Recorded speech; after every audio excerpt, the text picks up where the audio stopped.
Clara Whitfield's fingers were turning blue when she stopped clawing at the frozen ground. Blood from her shoulder stained the snow crimson.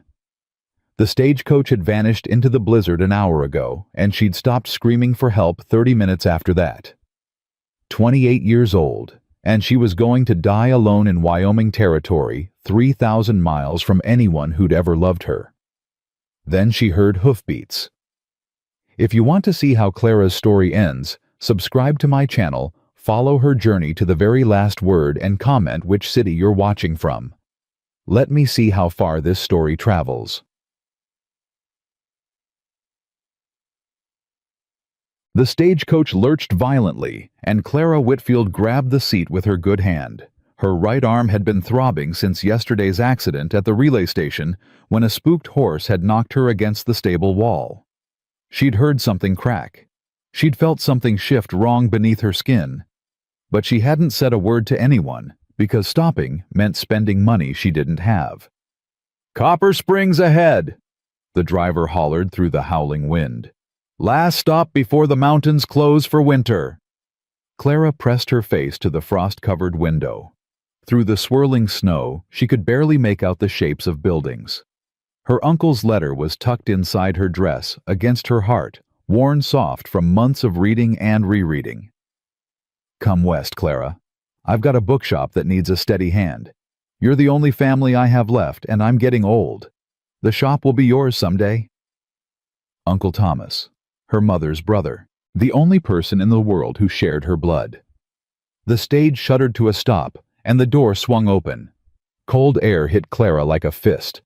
She gathered her single carpet bag and stepped down into 6 inches of snow, cradling her injured arm against her chest. "You sure this is where you're headed, miss?" The driver was already unhitching the horses, eager to get them to shelter. "Ain't much of a town." "I'm sure. My uncle owns the bookshop here, Thomas Whitfield." The driver's hands paused on the harness. He didn't look at her. "Ma'am, I don't know how to tell you this." Clara's stomach dropped. "Tell me what—" "Thomas Whitfield died 2 months back. Typhoid took him quick. I'm sorry." The words didn't make sense. Clara stood frozen, the snow settling on her shoulders, her injured arm screaming with every heartbeat. "That's not possible. I received his letter in September. He was fine." "Typhoid don't care about letters, miss." The driver finally met her eyes, and she saw genuine sympathy there. "The shop got sold off to cover his debts. Man named Hargrove bought it. Turned it into a feed store, I heard." Clara couldn't breathe. The cold was inside her now, spreading through her chest. Where is he buried?" "Cemetery's up the hill past the church. Can't miss it." He hesitated. "You got somewhere to stay, miss? Someone expecting you?" "I'll manage." She didn't know how. She didn't know anything anymore. But she said the words anyway because that's what she'd always done. Managed. Survived. Kept moving when everything fell apart. The driver climbed back onto his seat. "Good luck to you, miss. You're gonna need it." The stagecoach pulled away, leaving Clara alone in the center of Copper Springs' main street. Snow was falling harder now. Thick white curtains that obscured everything more than 20 feet away. She made herself walk, 1 foot in front of the other, past a general store with its windows dark. Past a saloon where piano music and laughter spilled into the cold. Past a blacksmith's forge, quiet and empty. The cemetery was exactly where the driver said it would be. Clara pushed through the iron gate with her good shoulder, her boots crunching through the snow. She found the grave in the back corner. A simple wooden marker already weathering. Thomas Whitfield, 1824 to 1882. Rest in peace. Clara sank to her knees in the snow. She didn't cry. She was too cold for tears, too shocked for grief. She just knelt there staring at the name of the last person in the world who had wanted her. "I came," she whispered. "I came as fast as I could." The wind stole her words and scattered them across the frozen ground. Clara didn't know how long she knelt there. Long enough for the snow to pile up around her skirts. long enough for her injured arm to go from agony to a strange, terrifying numbness. Finally, she forced herself to stand. She had to find shelter. She had to think. The hotel was easy to find, a two-story building with a hand-painted sign that read, "O'Brien's Boarding House," swinging in the wind. Clara pushed through the door and was hit by a wave of warmth that made her gasp. A woman behind the counter looked up from her ledger. She was perhaps 50, with graying red hair pinned back severely and sharp eyes that assessed Clara in a single glance. "Help you. I need a room, just for tonight while I figure out my situation. $1 a night, $2 with meals." Clara's fingers were stiff with cold as she opened her reticule. She had exactly $7.32 to her name. Everything else had gone toward the stage ticket from Philadelphia. "1 night with meals, please." The woman, Mrs. O'Brien, presumably took her money and slid a key across the counter. Then her eyes narrowed. "What happened to your arm?" Clara glanced down. Her right arm hung at an odd angle, and even through her dress sleeve she could see the swelling. In the warmth of the boarding house, the pain was returning with vicious intensity. "Accident at a relay station. A horse. That needs looking at. You see Doc Chen yet?" "I just arrived. I'll manage." "You'll manage yourself into losing that arm is what you'll do." Mrs. O'Brien shook her head. "Doc's office is 3 doors down. Tell him Maggie sent you. He'll put it on my tab for now." "I couldn't possibly." "Wasn't asking." The woman's voice was gruff, but her eyes had softened slightly. "You're Thomas Whitfield's niece, ain't you? He talked about you, said you were coming to help with the shop. You knew my uncle. Everyone knew Tom. Good man, terrible card player, but good." Maggie leaned on the counter. "I'm sorry about what happened. He went fast at least, didn't suffer long." Clara's throat tightened. "Thank you for telling me that.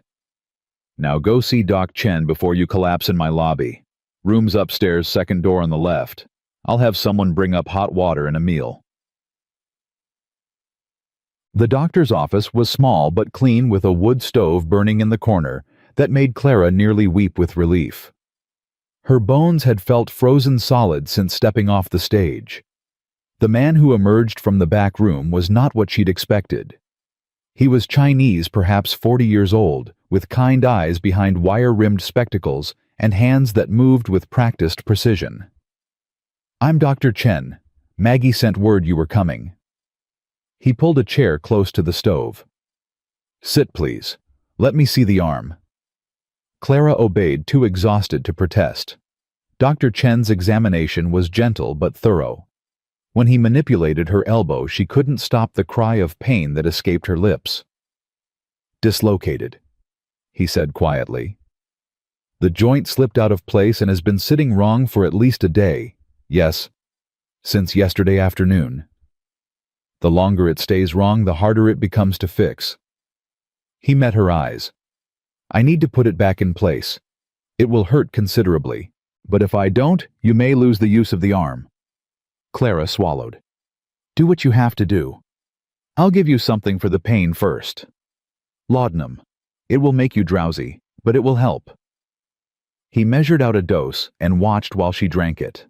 The liquid was bitter, but within minutes, Clara felt her muscles begin to relax, the sharp edges of her pain softening to something more bearable. "Now," Dr. Chen said, positioning himself at her side. "I'm going to count to 3. Ready?" Clara nodded. 1. He moved before she could brace herself, manipulating the joint with swift, certain pressure. There was a grinding sensation, a flash of blinding pain, and then relief. The arm was still tender, still swollen, but she could feel immediately that something fundamental had been corrected. "Good," Dr. Chen said. "Very good. The joint is back in place." He began binding her arm to her chest with strips of clean cloth. "You'll need to keep it immobile for at least 3 weeks. The ligaments were badly strained. If you don't let them heal, the joint will continue to slip." 3 weeks. Clara's voice came out smaller than she intended. "I can't. I don't have anywhere to stay for 3 weeks. I don't have money for 3 weeks. Dr. Chen's hands paused in their work. Mrs. O'Brien mentioned your situation. I'm sorry about your uncle. Thank you. Do you have any other family? Anyone you can contact? No, no one. The admission hollowed her out. She was 28 years old, 3,000 miles from the city where she'd grown up, and there was not a single person on Earth who would notice if she disappeared. Dr. Chen finished binding her arm. You should rest. The laudanum will make you sleep, which is the best thing for healing. We'll figure out the rest tomorrow. How much do I owe you? Nothing tonight. Maggie's tab, remember. He helped her to her feet. Can you make it back to the boarding house? I can manage. Clara stepped out into the cold, but the snow had stopped falling while she was inside. The sky was clearing, revealing the first stars of evening. She stood for a moment looking up at them, wondering if these were the same stars that shone over Philadelphia, over her parents' graves, over everything she'd lost. Then she started walking. The next morning, Clara woke to watery sunlight streaming through a frost-covered window and the immediate realization that her situation had not improved overnight. She dressed awkwardly with one arm, managed to pin her hair into something presentable, and went downstairs to find Mrs. O'Brien serving breakfast to a handful of other lodgers. There she is. Maggie set a plate of eggs and biscuits in front of an empty chair. Sit, eat. You look like death warmed over. Clara sat. She wasn't hungry, but she ate anyway because she'd learned long ago that you couldn't think clearly on an empty stomach. I wanted to thank you, she said between bites, for last night, for sending me to Dr. Chen. Couldn't have you dying in my establishment. Bad for business. But Maggie's eyes were kind. How's the arm? Better. Still sore, but better. Good. Maggie refilled Clara's coffee cup. Now, what are you planning to do with yourself? It was the question Clara had been avoiding since she'd learned of her uncle's death. She had no skills that were useful in a frontier town. She could read and write beautifully, could manage accounts and bind books, could quote Shakespeare and discuss philosophy. But none of that would feed her or keep a roof over her head in Copper Springs, Wyoming. I don't know yet. Well, you'd better figure it out quick. I can give you a few days on credit, but this ain't a charity house. I understand. Clara finished her breakfast and stepped outside, determined to explore the town and find some opportunity, any opportunity. The morning was bitterly cold but clear. Copper Springs looked different in daylight, smaller than she'd imagined, rougher. A main street of wooden buildings, a few side streets with modest houses, and beyond that, endless white plains stretching to distant mountains. She walked the length of the main street twice, noting every business. General store, saloon, blacksmith. Feed store, the building that had once been her uncle's bookshop, the sign still visible beneath a layer of new paint. Church, schoolhouse, though it looked abandoned. Doctor's office. Harness maker. And at the end of the street, a large, well-built structure with a sign reading Hargrove Cattle Company. The name made her stop. Hargrove, the man who'd bought her uncle's shop. She didn't know what made her push through the door. Curiosity, perhaps, or some desperate hope that there might be work here even for a woman with a bound arm and no practical skills. The interior was warm and well-appointed leather chairs, a large desk maps of the territory covering the walls. A man sat behind the desk, tall and thin, with silver hair and pale blue eyes that reminded Clara of frozen water. Help you. His voice was cultured, educated, not what she'd expected from a frontier cattle baron. I'm Clara Whitfield, Thomas Whitfield's niece. The man's expression didn't change, but something flickered in those cold eyes. Ah, the niece from Philadelphia. Tom mentioned you. He stood and extended his hand. Silas Hargrove, I'm sorry for your loss. Clara didn't take his hand. You bought my uncle's shop. I purchased his debts, which included the shop as collateral. Business, Miss Whitfield. Nothing personal. He withdrew his hand, seemingly unbothered by her rejection. Tom was a good man, but a poor businessman. He owed money to half the town when he died. I consolidated those debts and took possession of his assets, as was my right." "How convenient for you." Silas smiled. It didn't reach his eyes. "I prefer to think of it as efficient. The shop was worthless as a bookshop. Nobody in this town reads, but it makes a decent feed store." He gestured to the chair across from his desk. "Sit down, Miss Whitfield. You look exhausted." Clara remained standing. "I'm fine." "You're injured alone and presumably nearly destitute. Fine seems optimistic." He leaned back in his chair. "What are your plans?" "I haven't decided yet." "Well, when you do come see me, I can always use someone with education and breeding. Bookkeeping, correspondence, that sort of thing.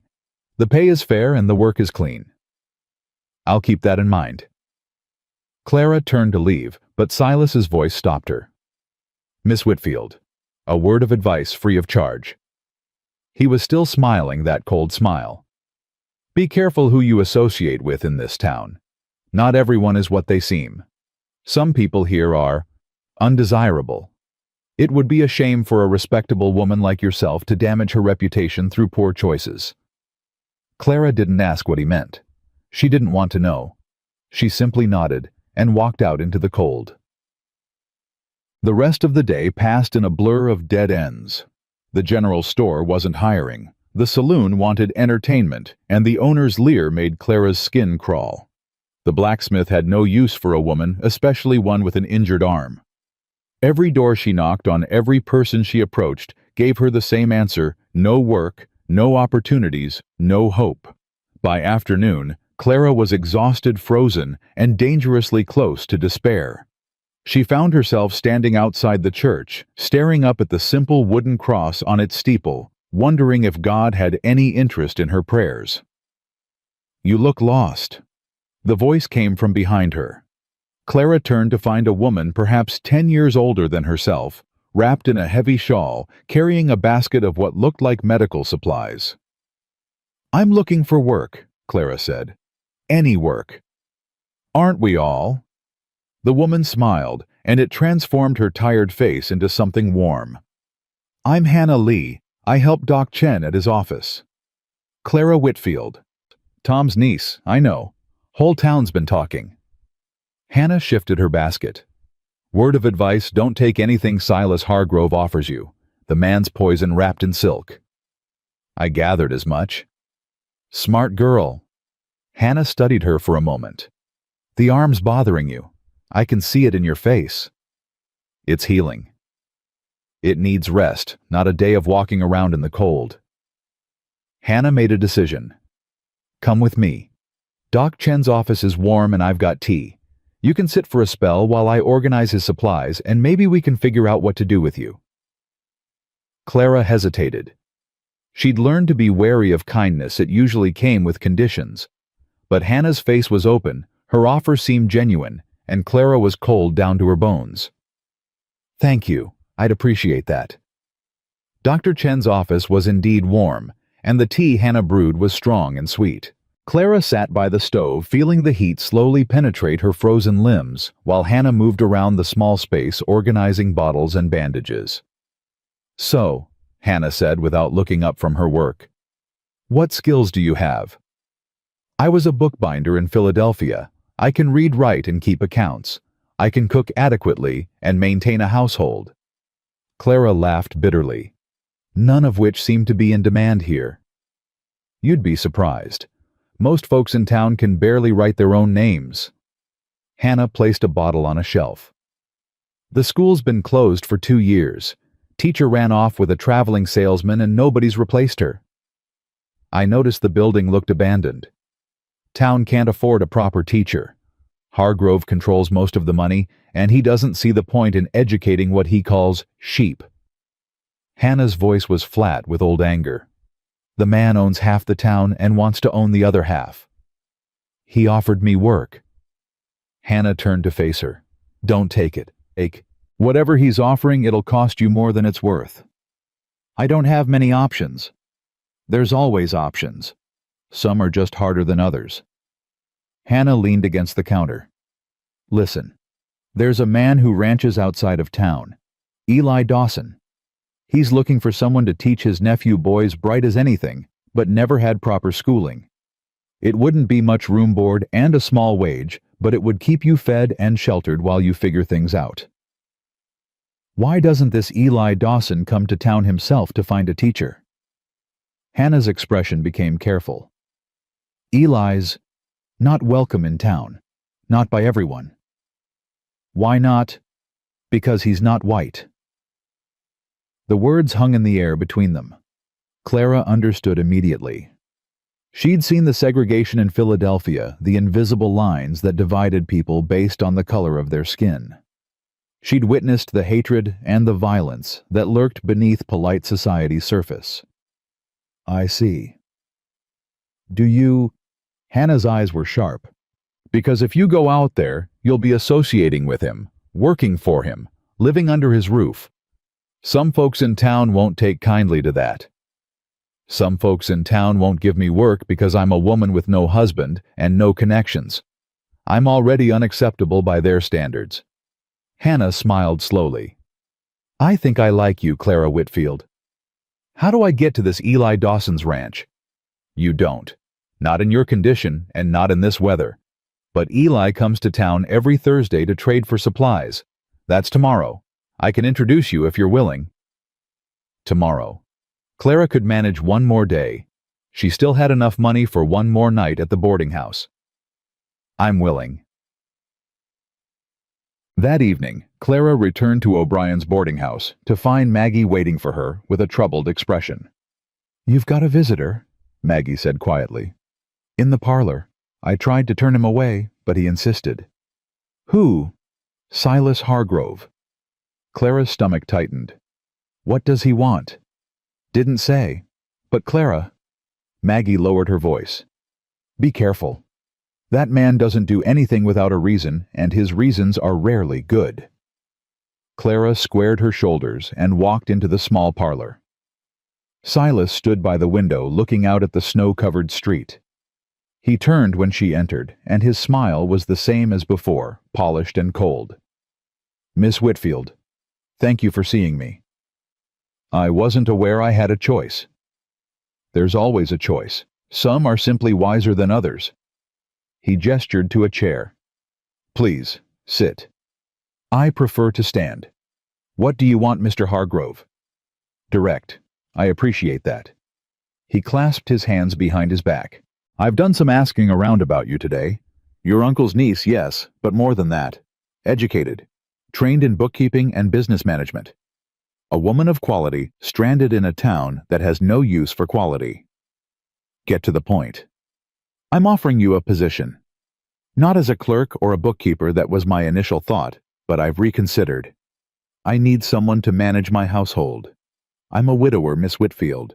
My wife passed 3 years ago, and since then my home has lacked a woman's touch. I'm offering room board and a generous salary in exchange for your services. My services? Household management, correspondence, perhaps some light bookkeeping. His smile widened slightly. Nothing improper, I assure you. I'm a man of business, not passion. Clara felt her skin crawl.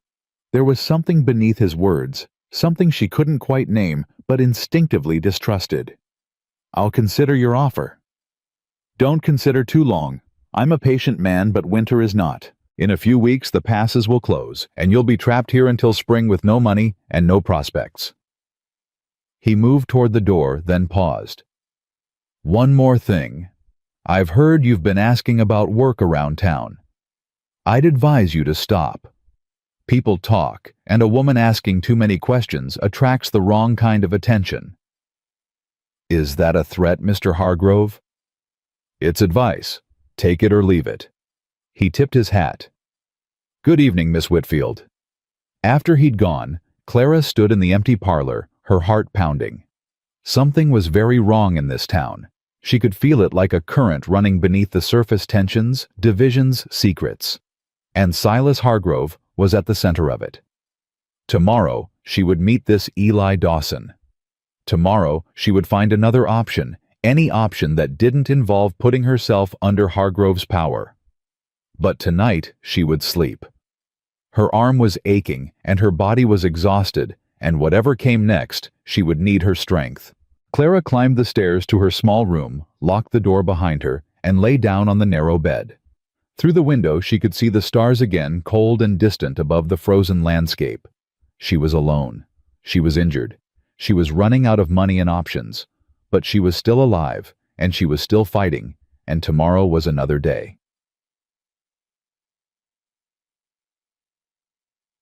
Thursday morning dawned clear and bitter cold. Clara dressed carefully, choosing her warmest dress and pinning her hair with extra care. First impressions mattered especially when you were asking a stranger for help. She found Hannah waiting for her outside Dr. Chen's office just after 9 o'clock. "He'll be at the general store soon," Hannah said, falling into step beside Clara. "Eli always comes early before the town gets busy. Less trouble that way." "Does he face much trouble?" "Used to be worse. There was a time when he couldn't walk down the street without someone spitting at him or worse. It's calmed down some in recent years, but there's still folks who can't stand the sight of him. Because of his race. Because of his race, his land, and his stubbornness." Hannah smiled grimly. "Eli owns property that Hargrove wants. Good land with water rights. Hargrove's been trying to buy him out for years and Eli won't sell. That's an unforgivable sin in Silas Hargrove's book." They reached the general store and Hannah nodded toward a wagon hitched outside. "That's his. He's inside." Clara took a breath and pushed through the door. The general store was warm and crowded with goods barrels of flour and sugar, shelves of canned goods tools hanging from hooks on the walls. A man stood at the counter with his back to her, discussing an order with the shopkeeper. He was tall, broad-shouldered, wearing a heavy coat dusted with snow. When he turned at the sound of the door, Clara found herself looking into a face that was handsome and weathered with gray eyes that assessed her quickly and thoroughly. He was perhaps in his mid-30s. His skin was the color of coffee with cream, his dark hair cropped close. There were lines around his eyes and mouth that spoke of both laughter and hardship. "Mr. Dawson." "That's right." His voice was deep, cautious. "Do I know you?" "My name is Clara Whitfield. Hannah Lee told me you might be looking for someone to teach your nephew." The shopkeeper behind the counter was watching them with barely concealed hostility. Eli noticed and set his jaw. "Outside," he said shortly. "We can talk outside." Clara followed him into the cold. He walked to his wagon and leaned against it, crossing his arms over his chest. Up close, she could see how tired he looked, how guarded. "Hannah sent you. She mentioned that your nephew needs a teacher and I need work. You know what you'd be getting into? Working for me? I know what people in this town think of you. I know staying at your ranch would damage my reputation. And you don't care." Clara laughed, and the sound was bitter even to her own ears. "Mr. Dawson, my reputation was damaged the moment I stepped off that stage with no money and no husband. I'm already a subject of gossip and speculation. Working for you can hardly make things worse." Something shifted in Eli's expression. "Hannah told me about your situation, your uncle dying, Hargrove taking the shop. Did she tell you he offered me a position as his housekeeper?" "Did she?" Eli's eyes narrowed. "What did you say?" "I said I'd consider it, but I have no intention of accepting. The man makes my skin crawl." Eli was quiet for a long moment, studying her face, as if searching for something. Clara stood still under his scrutiny, refusing to look away. "My nephew's name is Isaiah," he said finally. "He's 14. His mother, my sister, died 3 years ago. I've done what I can with his education, but he deserves better than what I can give him. He's smart, hungry to learn, reads everything he can get his hands on." "What happened to his father?" "Never knew him. My sister made choices that weren't popular." A muscle twitched in Eli's jaw. "Isaiah's paid for those choices his whole life. People look at him and see—" He stopped, shook his head. "You know what they see." "I know." "So here's my offer. Room and board plus $5 a month. You teach Isaiah reading, writing, arithmetic, history, whatever you can. In return, you've got a roof over your head and food on your table for as long as you need it. And the town, the gossip. I can't protect you from talk. but I can tell you that my ranch is 5 miles outside of town, and most folks here are too lazy to ride that far in winter just to judge. You'd be left alone for the most part." Clara considered. The offer was reasonable, more than reasonable given her circumstances. The isolation might even be welcome after days of hostile stares and whispered comments. But there was something else. Something in Eli Dawson's eyes that spoke to something in her own. A recognition, perhaps. The look of someone who had learned to survive alone, who had built walls around themselves for protection. She understood that look. She wore it herself. "I accept," she said. Eli blinked as if he hadn't expected her to agree so quickly. "You're sure you haven't even seen the ranch?" "I'm sure."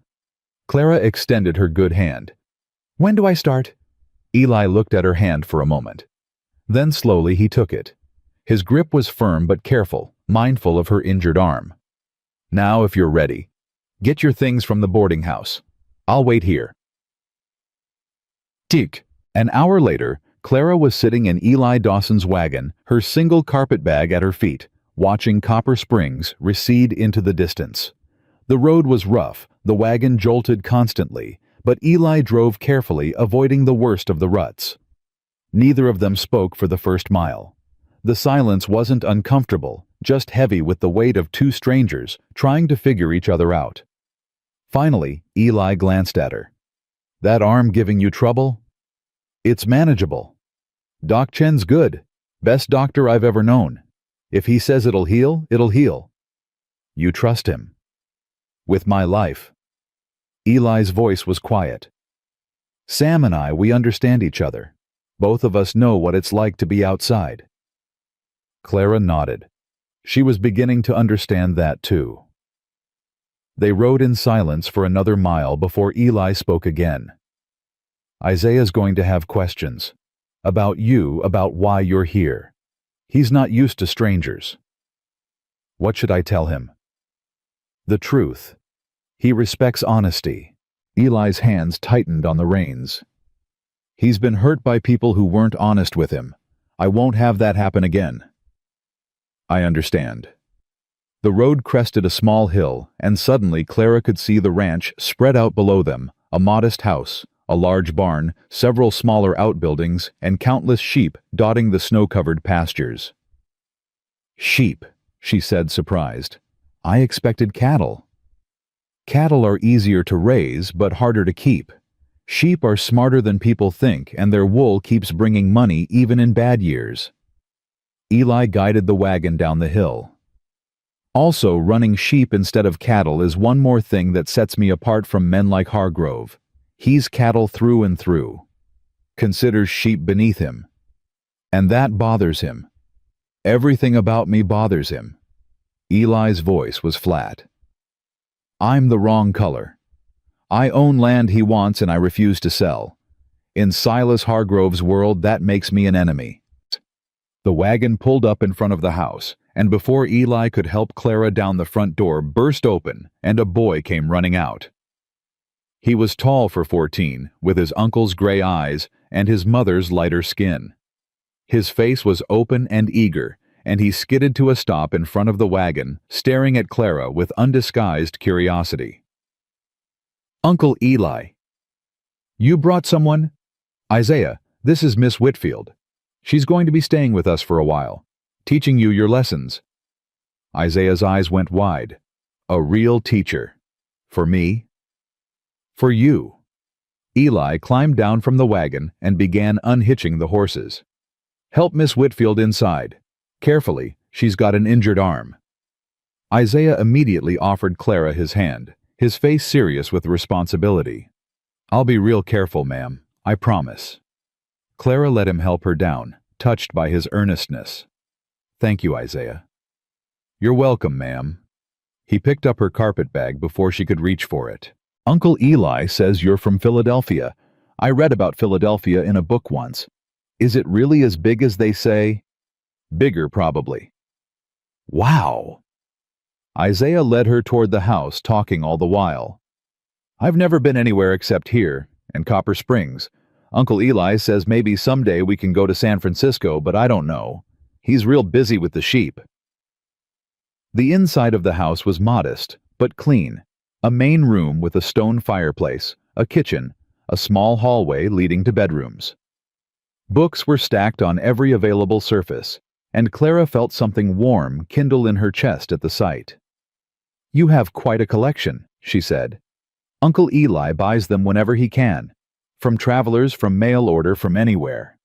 Isaiah's voice was proud. "He says books are the most important thing a person can own." "Your uncle is a wise man." Isaiah beamed. Eli came in a few minutes later, stomping snow off his boots.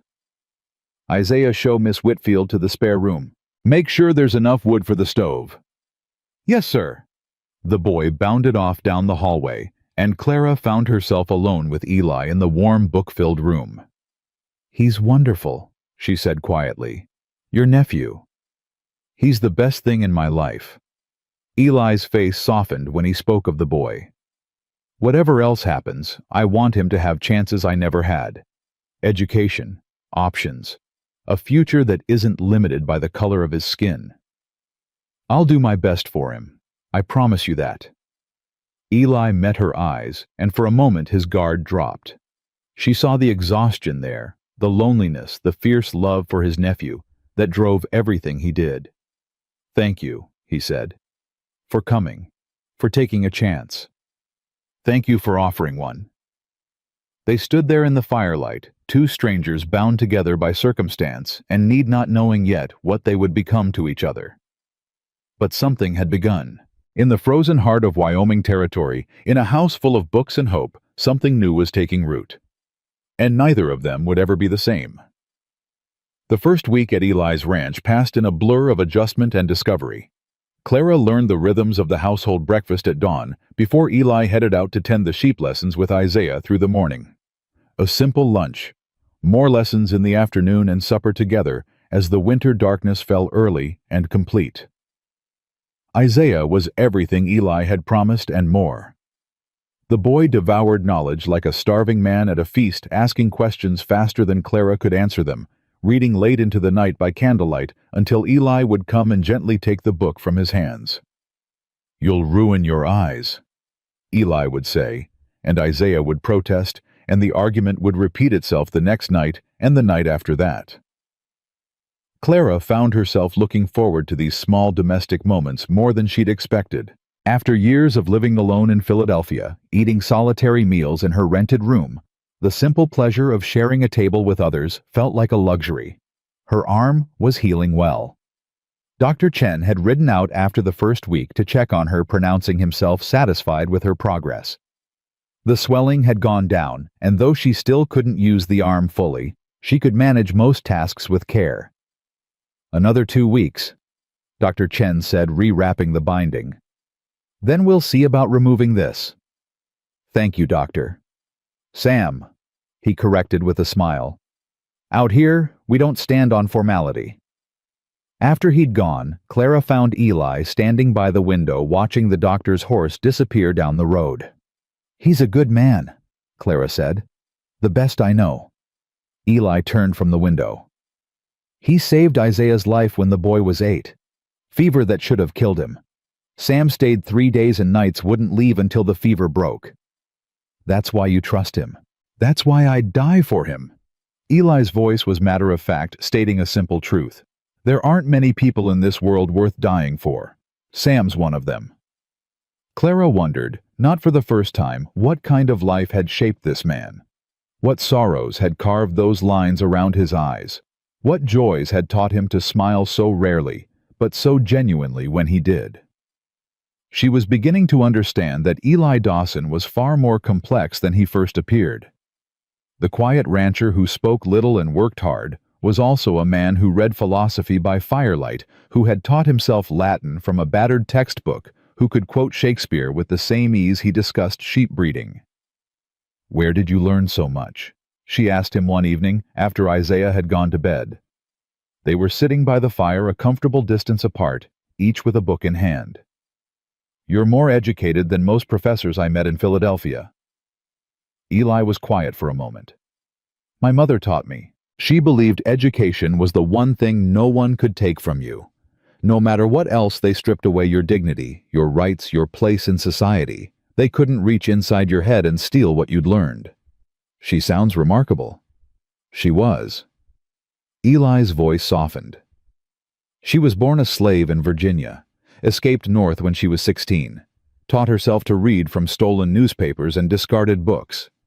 By the time I was born, she could read and write better than most white folks. He paused. She used to say that words were weapons, and she was determined to arm her children. Your father, Irish immigrant, came over during the famine. They met in Kansas after the war, when everything was chaos and the old rules didn't apply. A shadow crossed Eli's face. The new rules caught up with them eventually. Clara heard what he wasn't saying. I'm sorry. It was a long time ago. But his hands had tightened on his book, and she knew the wounds were still fresh beneath the surface. They sat in silence for a while, the fire crackling between them. Clara found herself studying Eli's profile in the flickering light, the strong jaw, the thoughtful furrow of his brow, the way his eyes reflected the flames. He was handsome. She'd noticed that the first day, but she'd pushed the observation aside as irrelevant. Now, in the quiet intimacy of the firelit room, she let herself acknowledge it fully. And then, she pushed it aside again, because acknowledging it led to thoughts she couldn't afford to have. Tell me about Philadelphia, Eli said, breaking the silence. What was it like growing up there? Clara considered the question. Crowded, busy, full of people rushing from one place to another, never stopping to look at each other. She smiled slightly. My father used to say that cities were places where 1,000 people could live on the same street and never know each other's names. Sounds lonely. It was sometimes. But there was also possibility. The sense that anything could happen, that your life could change in a moment. She laughed quietly. I suppose that's what brought me here. The belief that change was possible. And has it been what you expected? Nothing has been what I expected. Clara met his eyes. But I'm beginning to think that might not be a bad thing. Something passed between them. In that moment, a recognition, a connection that went beyond words. Eli looked away, first clearing his throat. It's late. You should rest. You're right. Clara stood gathering her shawl around her shoulders. Good night, Eli. Good night, Clara. She was halfway to her room when his voice stopped her. Clara. She turned. He was still sitting by the fire, not looking at her. I'm glad you came here, he said quietly. Isaiah's learned more in 2 weeks than I could have taught him in a year. But more than that, I'm glad for the company. It's been a long time since this house felt like a home. The words wrapped around her heart and squeezed. I'm glad too, she whispered, and then she fled to her room before she could say anything else. That night she lay awake for hours, staring at the ceiling, trying to make sense of the feelings churning inside her. She had come here for shelter, for a temporary solution to a temporary problem. She had not come here to feel her heart quicken every time Eli walked into a room. She had not come here to fall no. She stopped the thought before it could complete itself. She was not falling anything. She was grateful, that was all. Grateful for his kindness, his hospitality, his willingness to help a stranger. Gratitude. That's all it was. She almost believed it. The second week brought their first real crisis. Clara was in the middle of a history lesson with Isaiah when they heard shouting from outside. She rushed to the window to see Eli running toward the far pasture, where a commotion was stirring up the sheep. Stay here, she told Isaiah, but the boy was already grabbing his coat. That's wolves, ma'am. I know the sound. Uncle Eli needs help. Before Clara could stop him, Isaiah was out the door. She followed her healing arm, protesting, as she struggled into her own coat. The scene in the pasture was chaos. 3 wolves had gotten through a gap in the fence and were terrorizing the flock. Sheep scattered in all directions, bleating in terror. Eli was trying to drive the wolves back with a rifle, but they were circling, looking for an opening. Isaiah grabbed a pitchfork from the barn and ran toward his uncle. Clara, unarmed and half-healed, could do nothing but watch in horror as one of the wolves lunged at Eli. The rifle cracked. The wolf fell. But the other two were still circling, emboldened by the chaos. "Isaiah, get back!" Eli shouted. But the boy was already there, jabbing at a wolf that had gotten too close to a downed sheep. Clara didn't think.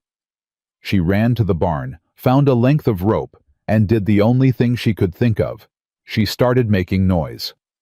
Banging on the barn wall, shouting, creating enough commotion to confuse the animals. It worked.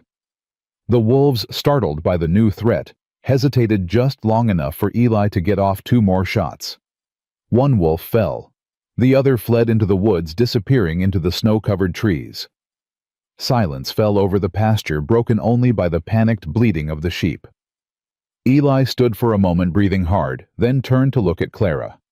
His expression was unreadable. That was either very brave or very stupid. Probably both. Clara was shaking, she realized. The rush of fear and adrenaline was fading, leaving her weak-kneed and trembling. Eli crossed the distance between them in 3 long strides. "Are you hurt?" "No, I'm fine. Just—" She couldn't finish the sentence. Her legs gave out, and suddenly Eli's arms were around her, holding her up. "Easy," he murmured, his voice low and steady. "I've got you. You're all right." Clara leaned into him without thinking, her face pressed against his chest. He smelled of wool and wood smoke, and something else, something uniquely him. His heart was pounding as hard as hers. "That was the bravest thing I've ever seen," Eli said quietly. "Unarmed with a healing arm, and you ran into a wolf attack to make noise. It was all I could think of."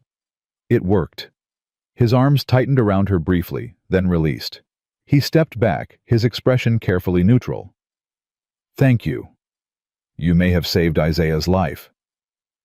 Isaiah appeared at their side, his face flushed with excitement and fear. "That was amazing, Miss Whitfield. You scared them off." "I made a lot of noise. Your uncle did the real work." "You worked together," Isaiah said earnestly. "That's what Uncle Eli always says. That's how you survive out here. Working together." Eli's eyes met Clara's over his nephew's head. Something passed between them, an acknowledgement of what had just happened, of the barrier they'd crossed by touching, by holding each other even briefly. "Come on," Eli said, his voice gruff. "We need to count the sheep and fix that fence before nightfall." They worked together for the rest of the afternoon. Clara couldn't do much with her arm, but she held tools for Eli, kept track of the count, and made sure Isaiah stayed safe. By the time they finished, the sun was setting, and they were all exhausted. Supper that night was quiet. Isaiah fell asleep at the table halfway through his meal, and Eli carried him to bed without waking him. When he returned to the main room, Clara was standing by the fire, staring into the flames. "He's out cold," Eli said. "Won't wake till morning." "It's been a long day." "It has." Eli came to stand beside her, not touching, but close enough that she could feel the warmth of him. "Clara, about earlier? You don't have to say anything." "Yes, I do." He turned to face her, and his expression was more open than she'd ever seen it. "When you ran out there into danger without even thinking about yourself, I felt something I haven't felt in a very long time." Clara's heart was pounding. "Eli, I know this isn't appropriate. I know I'm not." He stopped, shook his head. "I know what I am, and what you are, and I know what the world thinks of people like me wanting people like you. But I can't seem to make myself stop wanting it anyway." The confession hung in the air between them. Clara could barely breathe. "What do you want, Eli?" "I want—" His voice broke. "I want to not be alone anymore. I want to come home to someone who sees me not what I am, but who I am. I want—" He stopped again, his hands clenching at his sides. "It doesn't matter what I want. You came here for a job, not for this." Clara reached out and touched his face. It was the first time she'd initiated contact between them, and she felt him freeze under her fingers. "What if I want this too?" Eli's eyes searched hers. "You don't know what you're saying.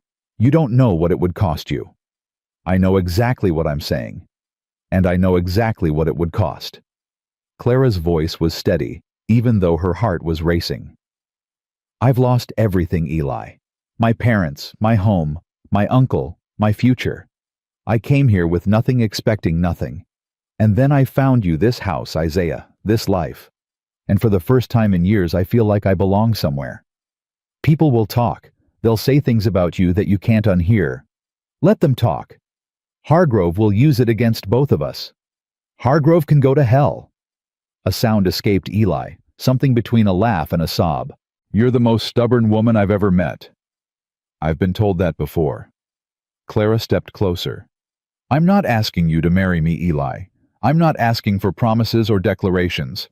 I'm just asking you to stop pretending that there's nothing between us, because I know you feel it too." Eli was quiet for a long moment. Then slowly he raised his hand and covered hers where it still rested on his cheek. "I feel it," he said softly. "God help me, I feel it." He leaned down and his lips brushed hers, gentle questioning, giving her every chance to pull away. She didn't. She rose up to meet him, and the kiss deepened into something that made her forget the cold, forget the danger, forget everything except the warmth of his mouth and the strength of his arms as they wrapped around her. When they finally broke apart, both breathing hard, Eli rested his forehead against hers. "This is a mistake," he said quietly. "This is going to bring us nothing but trouble." "I don't care." "I care. I care about you too much to let you ruin yourself for me. That's my choice to make, not yours." Eli pulled back to look at her, and his eyes were full of something she couldn't name. "Clara Whitfield, you are the most infuriating, the most beautiful, the most impossibly stubborn woman I have ever known." "Is that a compliment?" "It's the truth." He released her and stepped back, running a hand through his hair. "We need to be careful. Not because I'm ashamed, God, no, never that, but because there are people who would hurt you to get to me. Hargrove, for one. He's been waiting for something he can use, and this us would be exactly what he needs." Clara nodded slowly. "So what do we do?" "For now, nothing. We go on as we have been. You teach Isaiah, I work the ranch, and we—" He paused, a small smile crossing his face. "We figure out what this is, slowly, carefully, without giving Hargrove or anyone else ammunition. And if someone finds out anyway, then we deal with it, together." Eli reached out and tucked a strand of hair behind her ear. "That's what this is, Clara. Whatever it becomes, it's us dealing with things together. No more alone." "No more alone," she repeated, and the words felt like a promise. That night, Clara lay in her bed and listened to the wind howling outside. She thought about everything that had happened, the wolves, the danger, the kiss. She thought about Eli's words, his fears, his hopes. She thought about what her life had been 3 weeks ago, stepping off a stagecoach into a blizzard, discovering her uncle was dead, facing the prospect of poverty and desperation. And now, she was here in a warm house full of books, with a boy who made her laugh, and a man who made her heart race. She was here, and despite everything she was happy. Whatever came next, she would face it. Because for the first time in years, she had something worth fighting for. The third week brought Eli's weekly trip to town, and Clara insisted on accompanying him. "It's not safe," Eli argued. "People will see us together. People already know I'm staying here. Hiding isn't going to change that." Clara pulled on her coat. "Besides, I need supplies. Books for Isaiah, thread for mending a few personal items. Unless you'd prefer to shop for ladies' necessities yourself." Eli's face reddened slightly. "Fine. But we go in separately and we leave separately. There's no need to give anyone more to talk about." The ride into town was cold, but clear. They talked about Isaiah's progress, about the sheep, about everything except what had happened between them 3 nights ago. By unspoken agreement, they were being careful, taking things slowly. But Clara caught Eli watching her when he thought she wasn't looking, and she knew her own eyes lingered on him the same way. Copper Springs was busier than it had been on Clara's first visit. The general store was crowded with ranchers stocking up before a predicted storm, and Clara had to wait her turn to be served. She was examining a bolt of fabric when a shadow fell across her. "Miss Whitfield, what a pleasant surprise!" Clara turned to find Silas Hargrove smiling down at her with those cold, pale eyes. "Mr. Hargrove, I heard you'd taken a position at the Dawson Ranch." His voice was smooth conversational, but there was something underneath that made Clara's skin prickle. "I have to admit I was surprised. A woman of your education and breeding working for well. For a man who treats me with respect and pays me fairly. Yes, how shocking." Hargrove's smile didn't waver, but his eyes hardened. "I was going to say, working for a sheep rancher. Such a step down from what I offered. I'm content where I am." "Are you?" He leaned closer, lowering his voice. "Because I've been hearing things, Miss Whitfield. Interesting things about the nature of your arrangement with Mr. Dawson." Clara's heart was pounding, but she kept her voice steady. "People talk. It doesn't make what they say true." "No, but it does make it damaging. Reputation is everything out here, Miss Whitfield. A woman without reputation is—" He paused as if searching for the word. "Vulnerable. Is that a threat?" "It's advice. The same advice I gave you before." Hargrove straightened, adjusting his coat. "My offer still stands. Leave the Dawson Ranch, come work for me, and all of this unpleasantness goes away. I'm a powerful man in this town. I can protect you in ways that Eli Dawson never could. And if I refuse, then you'll discover just how difficult life in Copper Springs can become for someone without friends." He tipped his hat. "Good day, Miss Whitfield. I hope you'll give my offer serious consideration." After he'd gone, Clara stood frozen among the bolts of fabric, her hands trembling. She had known Hargrove was dangerous. Eli had warned her. Hannah had warned her. But this was the first time she'd felt the full weight of that danger directed at her. She finished her shopping quickly and found Eli waiting by the wagon on the outskirts of town as they'd agreed. "What's wrong?" he asked, immediately reading her face. "Hargrove. He approached me in the store." Eli's expression went dark. "What did he say?" "He made his offer again, and he made it clear that refusing would have consequences." "Son of a—" Eli stopped himself, his jaw tight. "I knew this was a mistake. I knew bringing you here would put you in his sights." "I was already in his sights, Eli, from the moment I arrived in this town with no money and no protection. At least now I have somewhere to go and someone to stand with." "Someone who can't protect you." The words came out bitter harsh. "That's what he's counting on. He knows I can't fight him, not directly. He's got money power connections. All I've got is a sheep ranch and a reputation that makes half the town cross to the other side of the street when they see me coming." Clara put her hand on his arm. "You've got more than that. You've got integrity. You've got people who believe in you, Sam, Hannah, Maggie at the boarding house. And you've got me." Eli looked at her hand on his arm, then up at her face. Some of the tension left his shoulders. "Why?" he asked quietly. "Why would you choose this? Choose me. You could go back east, start over somewhere no one knows you. You don't have to stay here and fight battles that aren't yours." "They are mine," Clara said firmly. "The moment I decided to stay at your ranch, they became mine. The moment I—" She stopped, not sure how to finish the sentence. "The moment you what?" "The moment I started caring about you, about Isaiah, about this life." She met his eyes. "I'm not going anywhere, Eli. Not because Hargrove threatens me, and not because people talk. The only way I leave is if you ask me to." Eli was silent for a long moment. Then he reached up and covered her hand with his. "I won't ask you to leave," he said quietly. "God knows I should. But I won't." They drove back to the ranch as the first flakes of a new storm began to fall. The wind was picking up, and by the time they reached the house, The sky had turned the color of lead. "Gonna be a bad one," Eli said, eyeing the clouds. "We might be snowed in for days." "Then it's a good thing I bought extra supplies." Isaiah met them at the door, his face alight with excitement. "Uncle Eli, Miss Whitfield, there's someone here." Clara's stomach dropped. "Who?" "A lady. She came about an hour ago.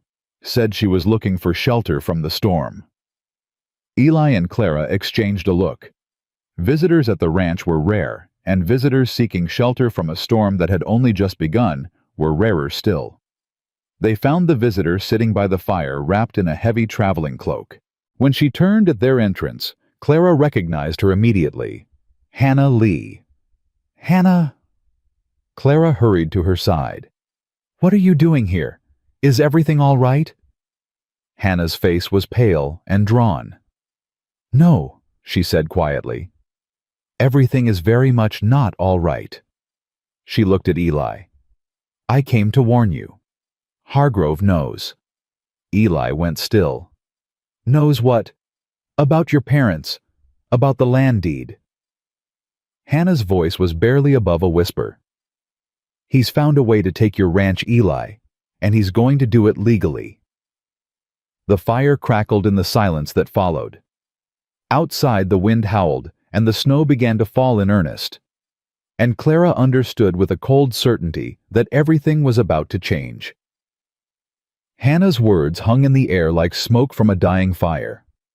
Clara watched Eli's face transform, the color draining from his skin, his jaw going tight with a fear he couldn't quite hide. "What do you mean legally?" Eli's voice was controlled, but Clara could hear the tremor beneath the surface. Hannah pulled a folded paper from inside her cloak. "I found this in Sam's office. Hargrove's lawyer brought it by for Sam to witness, but Sam refused. He kept a copy and showed me." She handed the paper to Eli. "It's a claim against your land deed.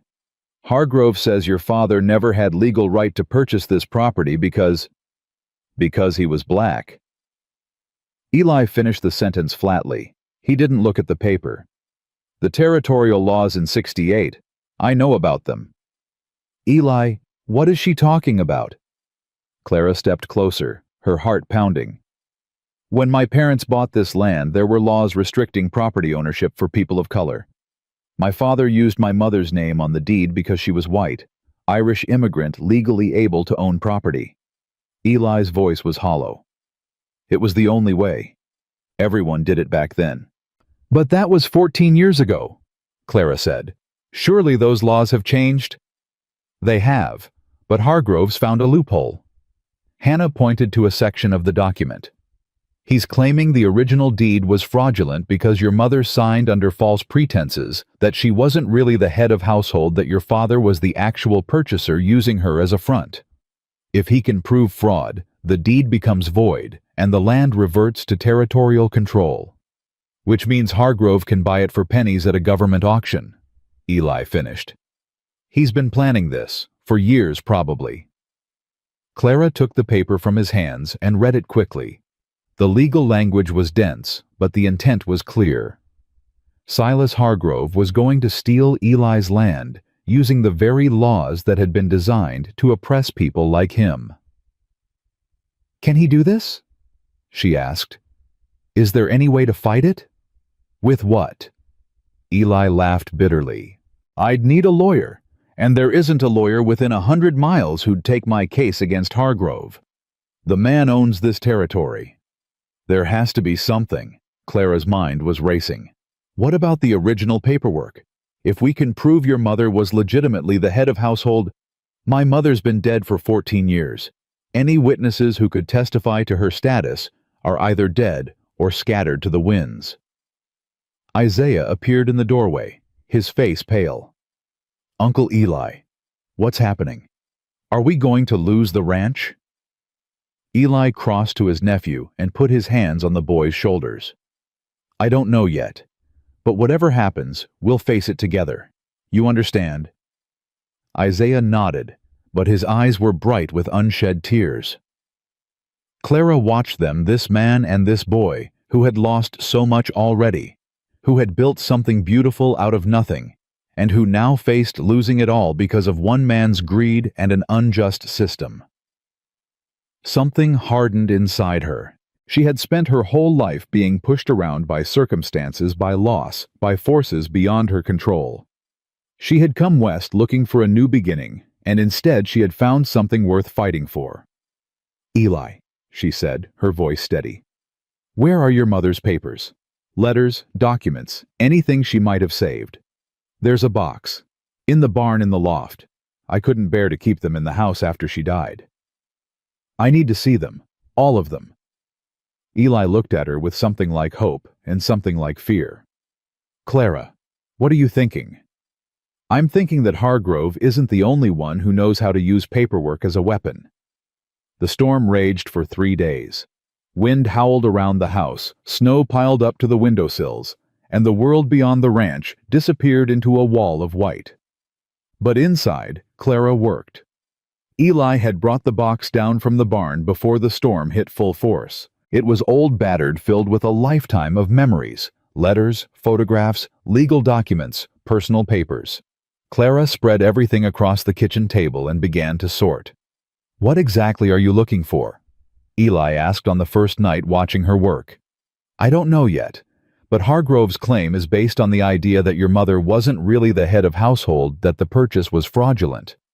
If I can find evidence that she was legitimately independent, that she had her own income, her own standing, it might be enough to challenge his claim." She took in laundry, mending, whatever work she could find. "Did she keep records?" "My mother kept records of everything. She was—" Eli paused, his voice catching. "She was meticulous.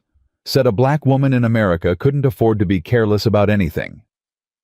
Clara found the records on the second day, a small leather notebook filled with careful entries in a neat, educated hand. Income and expenses meticulously documented. Dates, amounts, names of clients. "Eli, look at this." He came to stand behind her close enough that she could feel the warmth of him. "What is it?" "Your mother's account book. She documented everything, every penny she earned, every penny she spent. And look here." Clara pointed to an entry near the front. "This is dated 3 months before the land purchase. She lists her savings as $127.43. That's more than enough to have made the down payment on the land. So this proves she had independent means. She wasn't just a front for your father, she was a contributing partner with her own money." Clara flipped through more pages. "And here she lists herself as proprietor laundry services. She had her own business, Eli. She was exactly what the deed claimed her to be, an independent head of household." Eli stared at the notebook like it was a holy relic. "My mother always said her records would save us someday. I thought she was just being—" He stopped, shook his head. "I should have known better than to doubt her." "This might not be enough on its own," Clara cautioned. "We'd need someone to verify it, to testify that these records are legitimate. Sam might know. He was here back then, not as a doctor, but working at the general store. He might remember my mother, her business. Then we talk to Sam as soon as the storm breaks." Hannah, who had been trapped at the ranch by the blizzard, came to look at the documents. "This is good," she said slowly. "But Hargrove has money to buy judges, to bribe officials. Even with proof, you might not get a fair hearing. Then we make it impossible for him to hide." Clara's mind was working furiously. "If we can get this information to enough people, the territorial newspaper officials in Cheyenne, anyone with authority who isn't in Hargrove's pocket, he won't be able to bury it." "That's dangerous," Eli said quietly. "You're talking about going to war with the most powerful man in the territory. He started this war, not us. I'm just suggesting we fight back." Eli looked at her for a long moment. Then slowly, a smile crossed his face, the first real smile she'd seen from him since Hannah's arrival.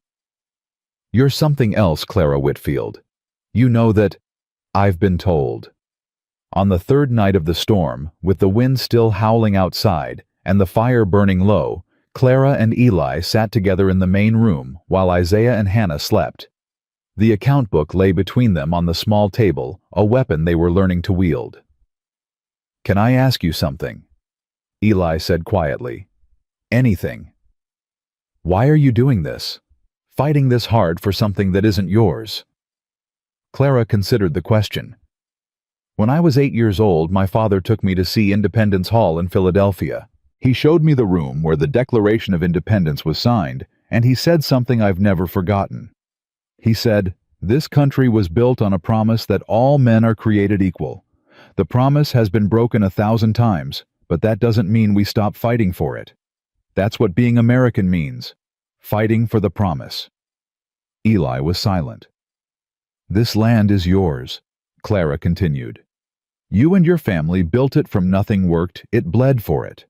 Hargrove wants to take it because he's greedy and because he thinks the law will let him get away with it. But the law isn't supposed to work that way. And if we just let him win without fighting—" She shook her head. "Then the promise doesn't mean anything." "You really believe that the promise means something?" "I have to believe it. Otherwise, what's the point of any of this?" Eli reached across the table and took her hand. "You're the first person in a long time who's made me believe it might be true." "Eli, let me finish." His eyes were intense, burning with something that made Clara's breath catch. "I've spent my whole life being told what I can't have, what I don't deserve, what I'll never be allowed to want. And I accepted it mostly. I kept my head down, I worked hard, I tried to stay invisible. But then you showed up stubborn and beautiful, and so damn brave, and suddenly I'm wanting things I told myself I'd never want." "What things?" "Everything." His voice was raw. "I want everything with you, Clara. A life, a family, a future. I want to wake up next to you every morning and fall asleep beside you every night. I want to grow old with you and watch Isaiah grow up and build something that lasts." He stopped, his hand tightening on hers. "But I can't ask you for that. Not when I might have nothing left to offer in a few weeks." Clara squeezed his hand back. "You're asking the wrong question." "What do you mean?" "You keep asking what you can offer me, what you have, what you don't have. But that's not what matters." She leaned closer. "What matters is who you are. And who you are, Eli Dawson, is the best man I've ever known." "Clara, I'm not finished." She smiled slightly. "You asked me why I'm fighting so hard for this. The truth is, I'm not fighting for the land. I'm not even fighting for the principle. I'm fighting for you. Because somewhere in the last few weeks, I fell in love with you, and I'm not going to stand by and watch everything you've built be destroyed." The words hung between them. Clara felt her heart pounding, waiting for his response. Eli stood slowly, pulling her up with him. He cupped her face in his hands, his thumbs brushing away tears she hadn't realized she was crying. "Say it again," he whispered. "I love you." "Again." "I love you, Eli Dawson. Whatever happens, whatever comes, I love you." He kissed her. Then not the gentle questioning kiss from before, but something fierce and desperate and full of everything they'd been holding back. Clara wrapped her arms around him and kissed him back with equal intensity, pouring all her fear and hope and love into the moment. When they finally broke apart, both breathless, Eli rested his forehead against hers. "I love you too," he said. "I think I've loved you since the moment you marched into that general store with your arm in a sling and your chin held high, looking like you could take on the whole world single-handed." Clara laughed through her tears. "I was terrified. You didn't show it. That's what got me. All that courage, all that determination." He pulled back to look at her. "Whatever happens with Hargrove, with the land, with any of it, you've already given me, more than I ever thought I'd have." "We're going to win this," Clara said fiercely. "We're going to beat him." "Maybe, maybe not, but we'll face it together." "Together," she agreed. The storm broke on the fourth morning.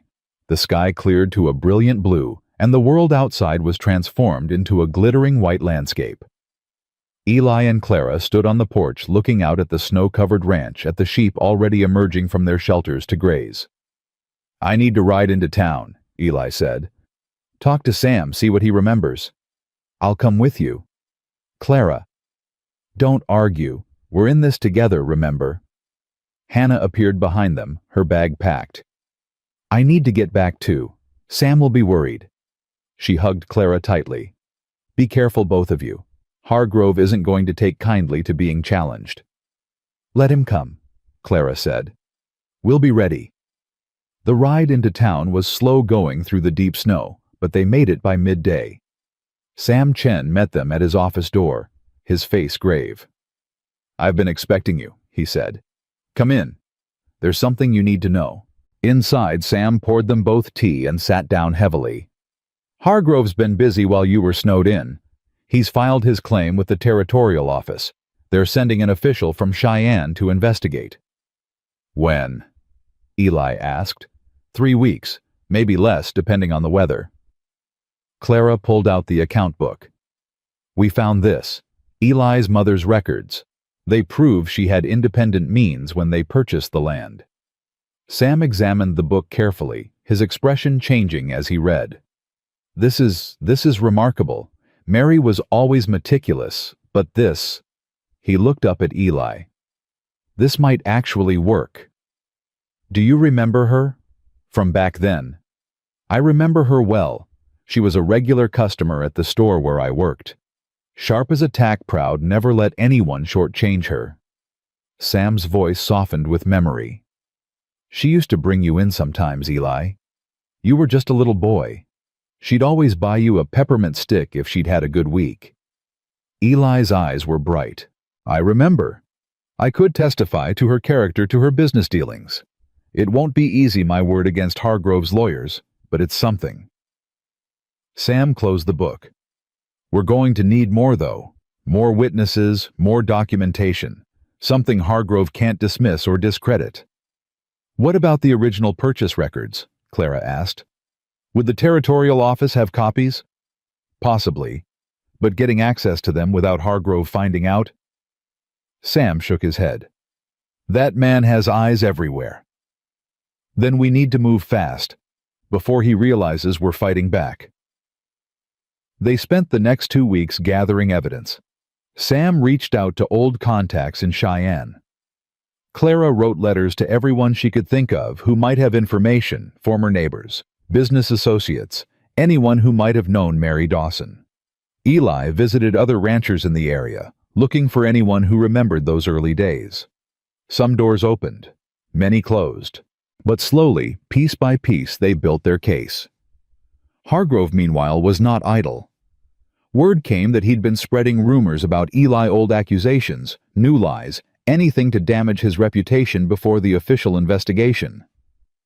"He's saying I stole the land," Eli told Clara one evening, his voice flat with suppressed rage. "That my family were squatters who took advantage of the confusion after the war." "No one who knows you believes that." "Not everyone knows me, and Hargrove's got money to make people believe whatever he wants." The worst came 3 days before the territorial official was scheduled to arrive. Clara was in town picking up supplies when she heard the whispers. She saw the way people looked at her, some with pity, some with disgust, some with malicious satisfaction. "What's happened?" she asked Maggie at the boarding house. Maggie's face was grim. "Hargrove's put out a notice. It's posted on every public building in town." She handed Clara a printed sheet. Clara read it, and her blood ran cold. The notice accused Eli of moral corruption of maintaining an improper relationship with a white woman under his roof. It called for decent citizens to demand an investigation into the scandalous arrangement at the Dawson Ranch. It all but accused Clara of being Eli's kept woman. "That bastard," Clara whispered. "It gets worse." Maggie lowered her voice. "There's talk of running Eli out of town. Some of Hargrove's men have been stirring things up at the saloon, getting people riled." Clara's hands were shaking as she folded the notice and put it in her pocket. "I need to warn Eli." "Clara, wait." Maggie caught her arm. "If you go back there now, you'll be proving them right in their eyes. Maybe it would be better if you stayed in town until this blows over." "No." Clara's voice was steel. "I'm not abandoning him. Not now, not ever." She pulled free of Maggie's grip. "If they want a scandal, I'll give them one worth talking about." She rode back to the ranch as fast as the horse could carry her. Eli met her at the door, his face telling her he already knew. "Sam came by an hour ago," he said. "Showed me the notice." "Eli, I'm so sorry. This is my fault. If I hadn't—" "Stop." He took her hands. "This isn't your fault. This is Hargrove trying to destroy us before we can fight back." His jaw tightened. "He knows about the evidence we've been gathering. This is his response. What do? We don't back down." Eli's eyes were fierce. "He wants us to run to hide, to give up. We're not going to give him the satisfaction." Isaiah appeared behind his uncle, his face set with a determination that made him look older than his 14 years. "I'm not scared of Silas Hargrove." "You should be," Eli said quietly. "He's a dangerous man, but being scared doesn't mean we stop fighting." That night, Clara couldn't sleep. She sat by the window, watching the moonlight on the snow, thinking about everything that had happened since she'd stepped off that stagecoach. She had come here with nothing. She had found love, found family, found purpose. And now it was all in danger of being torn away.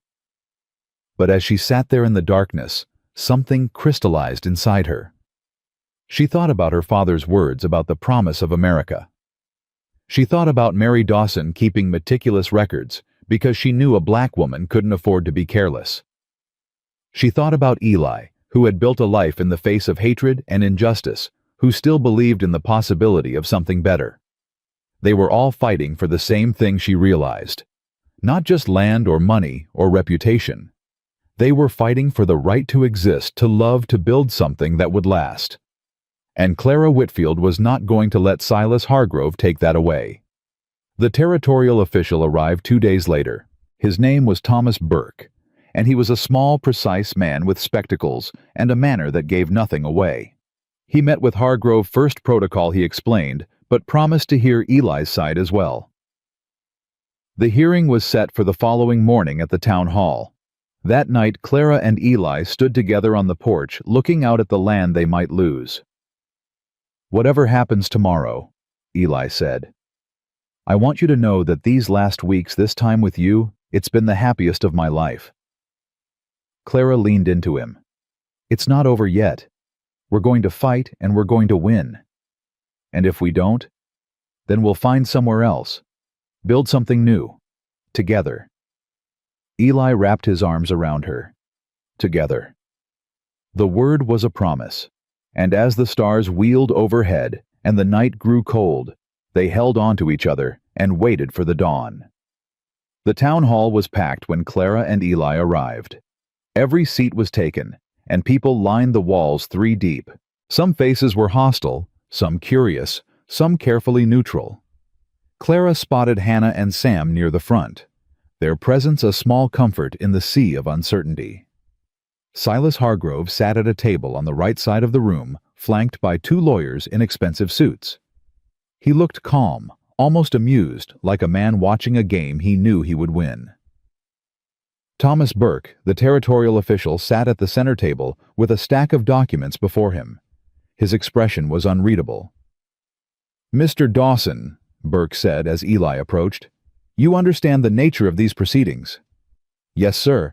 I understand that Mr. Hargrove is trying to steal my land, using laws that were designed to oppress people like me."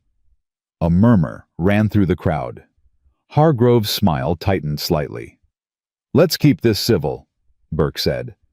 "Mr. Hargrove, please present your claim." Hargrove rose, smoothing his vest. "Thank you, Mr. Burke.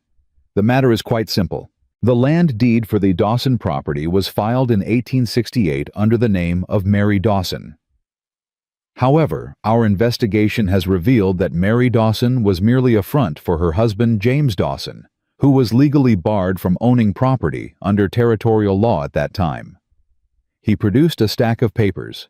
"We have affidavits from 3 witnesses who state that James Dawson was the one who negotiated the purchase that he paid the money, and that Mary Dawson was merely a name on paper. Clara's heart sank. She hadn't known about the witnesses.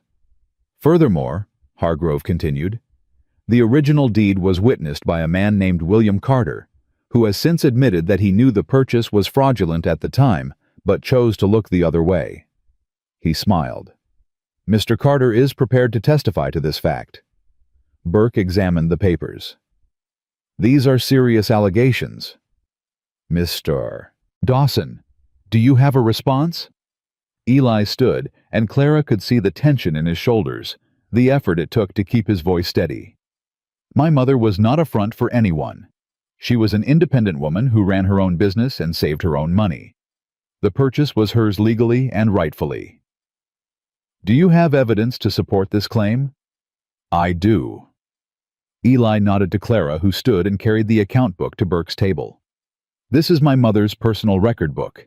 It documents her income and expenses from 1865 to 1882, including her savings at the time of the land purchase. Burke took the book and began to examine it. Hargrove leaned forward, his eyes narrowing. That book proves nothing, Hargrove said. Anyone could have written those entries. There's no way to verify their authenticity. Actually, there is. Clara stepped forward, her voice clear and strong. I've spent the last 2 weeks cross-referencing these records with other documentation. The names Mary Dawson listed as her clients, I wrote to them. Several wrote back, confirming that they did indeed employ her services during that period. She produced a stack of letters. Mrs. Eleanor Whitman of Kansas City, Mr. Thomas Reed of Denver, Mrs. Sarah Palmer, formerly of this very town.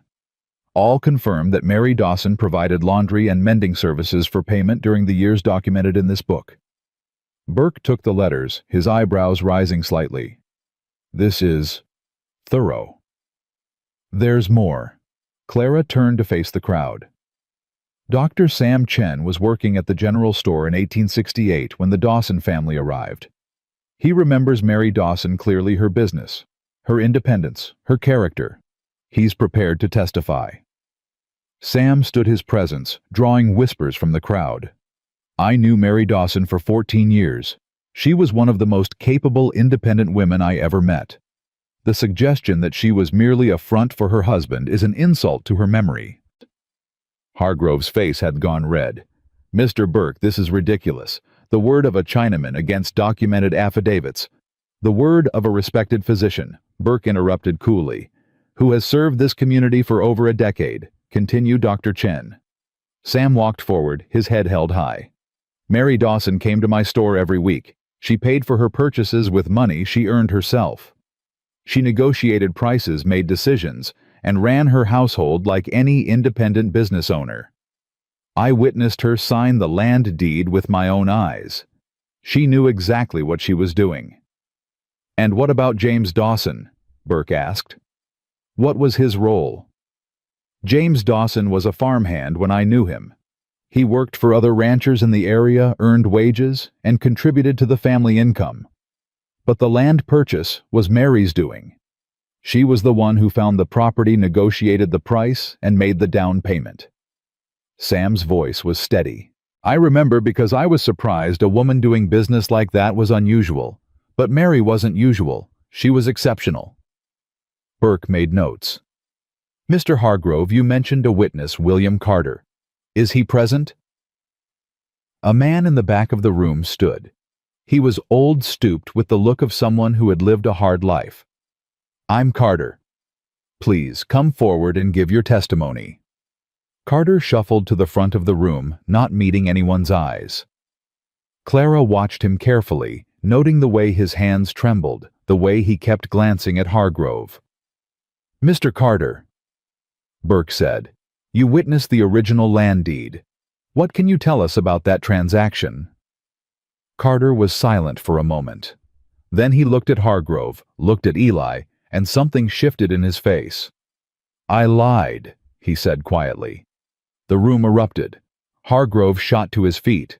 What? I lied in that affidavit. Carter's voice grew stronger.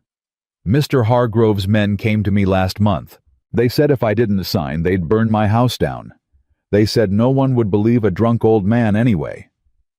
"This is preposterous," Hargrove shouted. "The man is clearly demented." "I watched Mary Dawson sign that deed." Carter continued, ignoring him. "She signed it with her own hand, free and clear. James was there, but he didn't sign nothing. It was her land bought with her money. I knew it then, and I know it now." He turned to face Eli. "I'm sorry, son. I was scared, but I can't go to my grave with this on my conscience." The room was chaos. People were shouting, arguing, some pushing toward the front. Burke hammered on the table for order. "Enough!" His voice cut through the noise.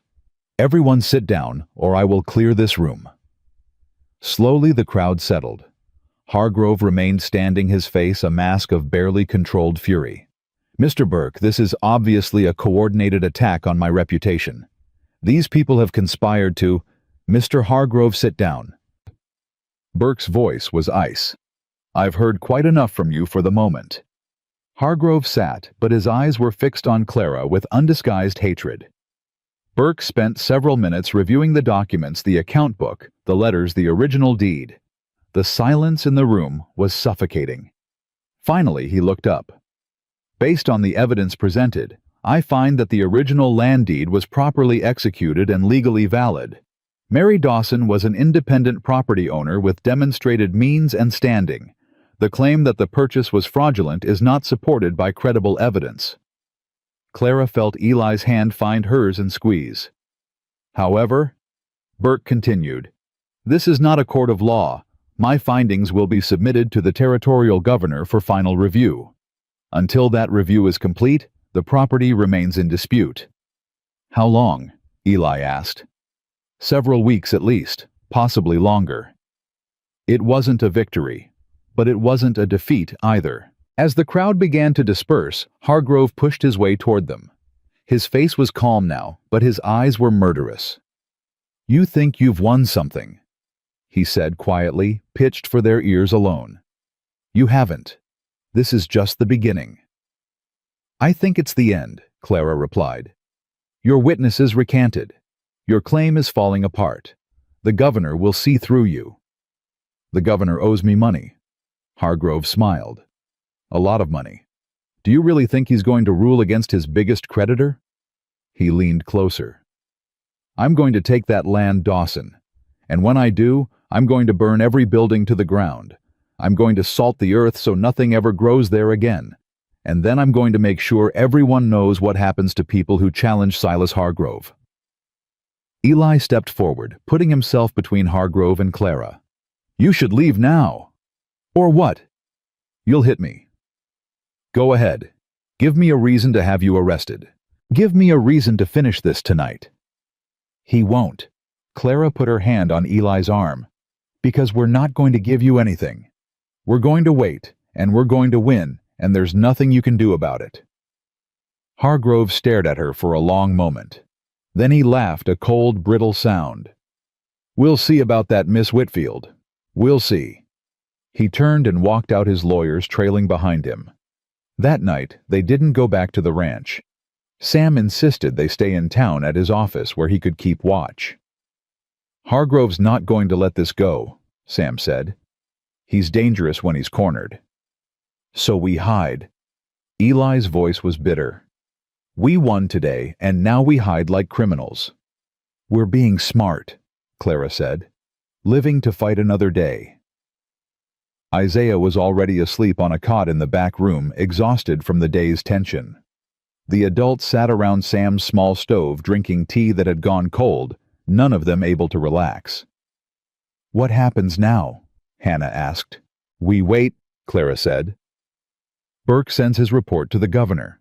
The governor makes a decision. Either we keep the land or—" She didn't finish. "Or Hargrove gets everything he wants." Eli finished for her. "And we lose everything." "You won't lose me." Clara took his hand. "Whatever happens, you won't lose me." Eli looked at her, his gray eyes full of emotion he couldn't put into words. "I don't deserve you." "Yes, you do. You deserve everything good this world has to offer, and I'm going to spend the rest of my life making sure you get it." The sound came without warning, a whoosh of flame, a crackling roar that shattered the quiet of the night. Sam was at the window in an instant. "Fire," he said. "The livery stable." They ran outside. The stable was fully engulfed flames shooting into the night sky. People were pouring out of buildings, forming bucket brigades, shouting for water. "The horses!" someone screamed. "The horses are still inside." Eli was running before Clara could stop him. He plunged through the stable doors, disappearing into the smoke and flame. "Eli." Clara tried to follow, but Sam grabbed her arm. "You can't. You'll die in there." "He's in there. Let me go." The seconds stretched into eternity. Clara watched the flames, her heart stopping every time a beam cracked, every time a section of roof collapsed. Around her, people shouted and threw water and prayed. Then, Eli emerged leading 2 terrified horses through the smoke. His face was blackened, his clothes singed, but he was alive. Clara ran to him, throwing her arms around him despite the heat still radiating from his body. "You idiot! You could have died." "I'm fine." He was coughing, his voice rough. "I'm fine." But he wasn't fine. As the adrenaline faded, Clara saw him wince, saw him favoring his left side. She pulled back his coat and gasped. A burn ran from his ribs to his hip, angry and red, already blistering. "Sam!" she screamed. "Sam, he's hurt." What followed was a blur of activity. Sam treating the burn, Hannah bringing clean water and bandages, Isaiah appearing wide-eyed and terrified at his uncle's side. "I'm all right," Eli kept saying. "I'm all right." "You're lucky," Sam corrected grimly. "If you'd been in there 30 seconds longer." He didn't finish. Clara sat by Eli's side, holding his hand, refusing to let go even when Sam needed to work around her. Her mind was racing, putting pieces together. "The fire," she said suddenly. "It started in the livery stable. Eli's horse was there." Sam met her eyes. Understanding passed between them. "Hargrove," she whispered. "We can't prove it." "We don't need to prove it. We know." Eli was drifting the laudanum Sam had given him, pulling him towards sleep. But he heard her. His hand tightened on hers. "Don't," he mumbled. "Don't do anything stupid." "I won't," she lied. When Eli finally slept, Clara stood and walked to the window. The fire was out now, the stable a smoking ruin. A crowd still milled in the street, talking, speculating. "Clara." Hannah came to stand beside her. "What are you thinking?" "I'm thinking that Silas Hargrove just made a mistake." "What kind of mistake?" He showed his hand. He showed everyone in this town exactly what kind of man he is. Clara's voice was steel. "And now I'm going to make sure they never forget it." The next morning, Clara went to see Maggie O'Brien. "I need to talk to the women of this town," she said without preamble. "All of them. Can you help me?" Maggie studied her for a long moment. "What are you planning?" "I'm planning to do what women have always done when men fail them. I'm planning to take matters into my own hands." A slow smile spread across Maggie's face. "I've been waiting 30 years for someone to say those words. Come in, child. Let's make some plans." By noon, Clara had met with a dozen women ranchers' wives, shopkeepers, laundresses, even some of the girls from the saloon. She told them about Hargrove's threats about the fire, about what he planned to do to Eli's land. "He thinks he can do whatever he wants because he's rich and we're not," Clara said. "He thinks we'll be too scared to fight back. He thinks we'll just accept whatever he decides to do." "What can we do?" asked Mrs. Patterson, wife of the blacksmith. "He owns half the town. He owns buildings and businesses. He doesn't own us." Clara leaned forward. "Every one of you has a husband, a brother, a son who owes money to Hargrove, or works for Hargrove, or depends on Hargrove in some way. He uses that to control them. But he can't control what we know, what we say, what we tell each other." You're talking about gossip, another woman said. I'm talking about truth. The truth about who Silas Hargrove really is and what he's really done. Clara pulled out a sheet of paper. I've written it all down. The threats, the bribery, the witness tampering, the fire. I want to send copies to every newspaper in the territory. I want to send copies to the governor, to officials in Washington, to anyone who will listen. He'll destroy you, Maggie said quietly. You know that. Maybe. But he won't be able to hide anymore. Everyone will know who he is. And men like Hargrove, they need shadows to work in. They need people to look away. If we shine enough light, he won't have anywhere to hide. The women were silent, exchanging glances. Clara could see the fear in their eyes, the same fear she had felt when Hargrove first threatened her, when she realized how much power he wielded. But she could see something else too, a spark of anger, a flicker of hope. I'll help, Mrs. Patterson said finally. My sister lives in Cheyenne. She knows people at the newspaper there. I'll help too, said another woman. My brother works at the telegraph office. He can send messages without Hargrove knowing. One by one they volunteered. Not everyone, some were too afraid, and Clara didn't blame them, but enough. Enough to start. Thank you, Clara said, her voice thick with emotion. Thank you all. Maggie squeezed her hand. Don't thank us yet. The hard part is just beginning. Over the following days, letters went out. Telegrams were sent. The story of Silas Hargrove spread beyond Copper Springs, beyond Wyoming, reaching places and people he couldn't control. And the responses began to come back. A newspaper in Cheyenne wanted more details. An official in the territorial government asked for evidence. A church group in Denver offered to send representatives to investigate. Hargrove tried to stop it. He fired employees whose wives were involved. He called in debts.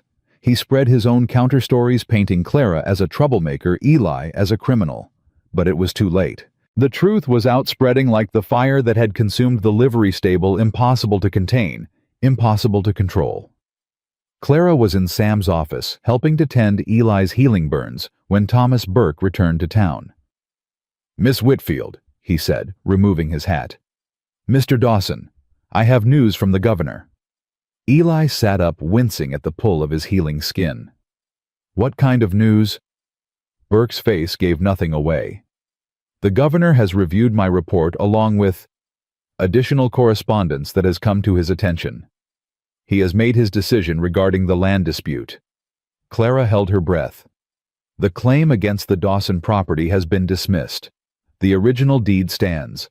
The land belongs to Elijah Dawson, free and clear. For a moment, no one moved. Then Clara let out a sound that was half laugh, half sob, and threw her arms around Eli. We won, she whispered.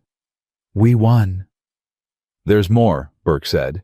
The governor has asked me to inform you that an investigation is being opened into Mr. Hargrove's business practices. Several of his recent land acquisitions are being reviewed for possible fraud. What about the fire? Eli asked. The witnesses, he threatened. Those matters are being referred to the territorial marshal. I can't promise anything, but... Burke allowed himself a small smile. Mr. Hargrove may find the coming months rather difficult. After Burke left, Clara and Eli sat together in silence, letting the reality sink in. It's over, Eli said finally. It's really over. No. Clara took his hand. It's just beginning. He looked at her, a question in his eyes. We have the land, she said. We have each other. We have Isaiah and Sam and Hannah and all the people who stood with us. She smiled. Now we build. Now we make something that lasts. Eli raised their joined hands to his lips and kissed her fingers. Marry me. What? Marry me, Clara Whitfield. Tomorrow, next week, whenever you want. Just say yes. Clara laughed, tears streaming down her face. Yes, yes, of course, yes. Eli pulled her close, ignoring the pain in his side, and kissed her like they had all the time in the world. Because now, finally, they did. The news of Hargrove's defeat spread through Copper Springs like wildfire. By the next morning, everyone knew the Dawson land was safe. The investigation was underway, and the most powerful man in the territory had been brought low by a schoolteacher with a healing arm and a rancher the town had tried to ignore for years. Clara woke in the small room at Sam's office, her hand still intertwined with Eli's. He was watching her, his gray eyes soft in the early morning light. "You're staring," she murmured. "I'm memorizing." He brushed a strand of hair from her face. "I want to remember exactly how you look right now. The woman who saved everything I have." "We saved it together." "No." Eli shook his head. "I would have given up. After the fire, after Hargrove's threats, I was ready to walk away. Take Isaiah and leave, start over somewhere else." His voice caught. "You wouldn't let me." Clara sat up, wincing at the stiffness in her shoulder. Her arm had healed well over the past weeks, but it still ached in the cold. "I couldn't let him win. Not after everything your mother built, everything you fought for." "It wasn't about the land for you, was it?" "No." She met his eyes. "It was about you. It was always about you." Eli pulled her close, careful of his healing burns, and held her like she was the most precious thing in the world.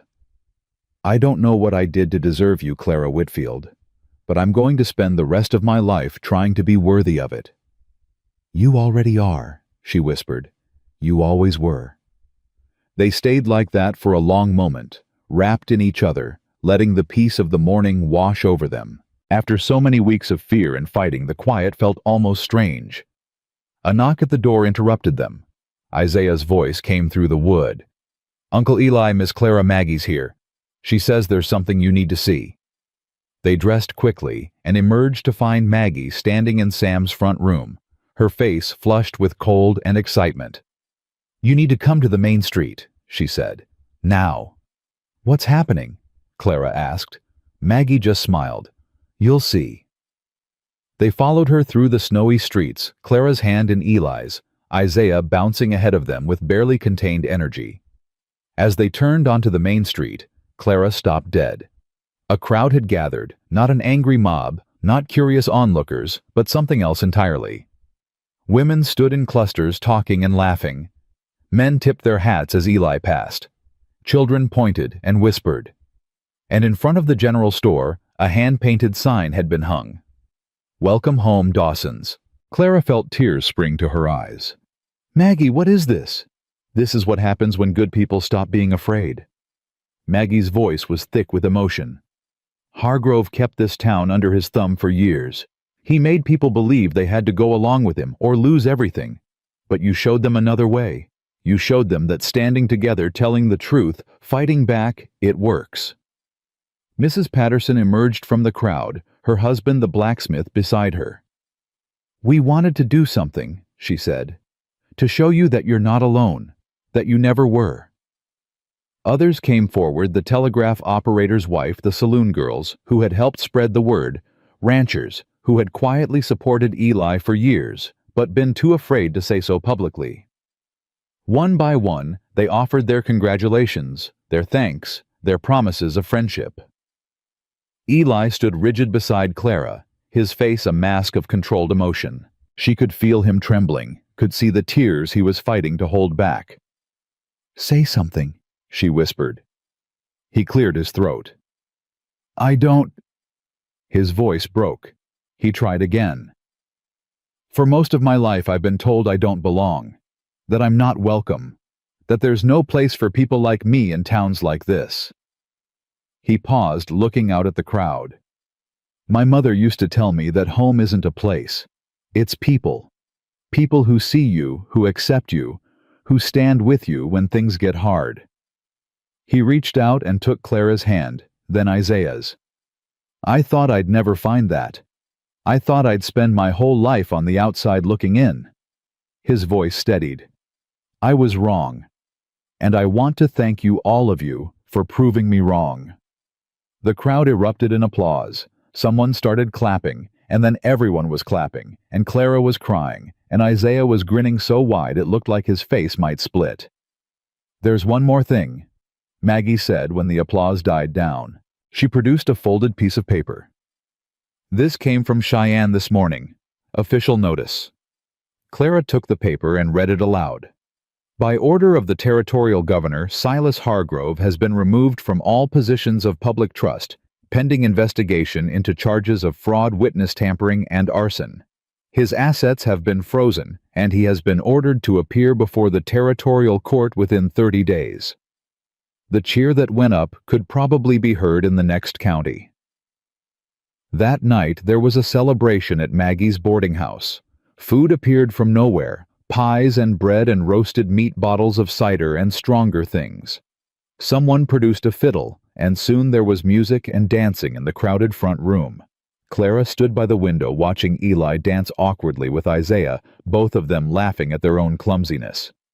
Sam was deep in conversation with Hannah, their heads close together in a way that made Clara smile. Maggie moved through the crowd like a general surveying her troops, making sure everyone had enough to eat and drink. "You look happy." Clara turned to find Mrs. Patterson beside her. "I am happy. Happier than I've been in a long time." "You know it won't be easy." The older woman's voice was gentle but honest. "What you and Eli are doing, being together openly, there will still be people who don't accept it. People who will make your lives difficult. I know. And you're still going to do it." Clara watched Eli spin Isaiah in a clumsy circle, both of them nearly falling over. "Do you know what I was before I came here?"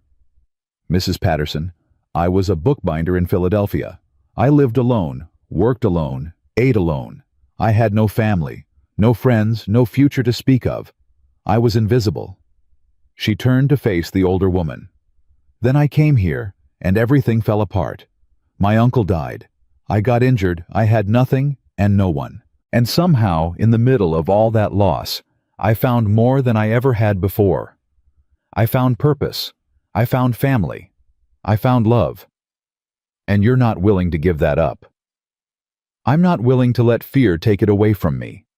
Clara's voice was firm. "I've been afraid my whole life, afraid of loss, afraid of rejection, afraid of wanting things I might not get to keep. But being with Eli, fighting beside him, taught me something important." "What's that?" "That courage isn't the absence of fear.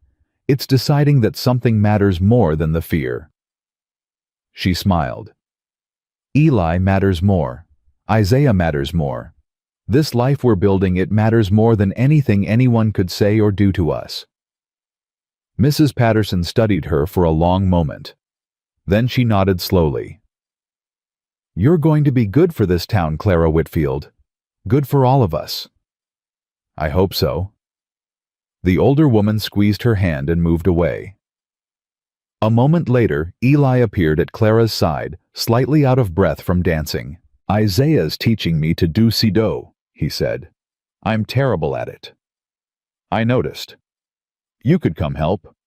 "I could." Clara slipped her hand into his. "But I'd rather stay here with you for a minute." They stood together watching the celebration, letting the joy of the moment wash over them. "I keep waiting to wake up," Eli said quietly. "Keep waiting for something to go wrong. Things will go wrong. They always do." Clara leaned her head against his shoulder. "But we'll face them together. That's the difference. Together." He kissed the top of her head. "I like the sound of that." The wedding was small, just a handful of people gathered in Maggie's front room on a snowy afternoon 2 weeks later. Sam stood as Eli's witness, Hannah as Clara's.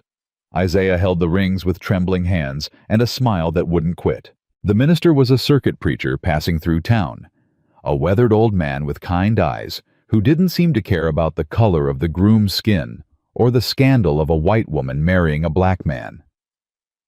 "Marriage," he said in his rumbling voice, "is a covenant, a promise made between two people who choose each other over and over again every day for the rest of their lives." Clara looked at Eli standing across from her in his best shirt, his gray eyes bright with emotion. She thought about everything they'd been through, the blizzard, the wolves, the fire, the fight against Hargrove. She thought about all the battles still to come, all the challenges they would face. And she knew with absolute certainty that she would choose him again, every time, forever. Do you, Elijah Dawson, take this woman to be your lawfully wedded wife? I do. Eli's voice was steady, his eyes never leaving Clara's face. And do you, Clara Whitfield, take this man to be your lawfully wedded husband? I do. The words came out strong, clear, certain. Then by the power vested in me by the territory of Wyoming, I pronounce you man and wife. The preacher smiled. You may kiss your bride. Eli stepped forward, cupping Clara's face in his hands. I love you, he whispered so softly only she could hear. Every day. Forever. Every day, she whispered back. Forever. He kissed her, and the small crowd erupted in cheers. The reception was simple cake that Maggie had baked cider, that Sam had provided laughter and tears, and more joy than Clara had ever experienced. Isaiah made a toast that was half-prepared speech and half-improvised rambling, and everyone applauded anyway. To Uncle Eli and Aunt Clara, he said, raising his glass of cider, the bravest people I know.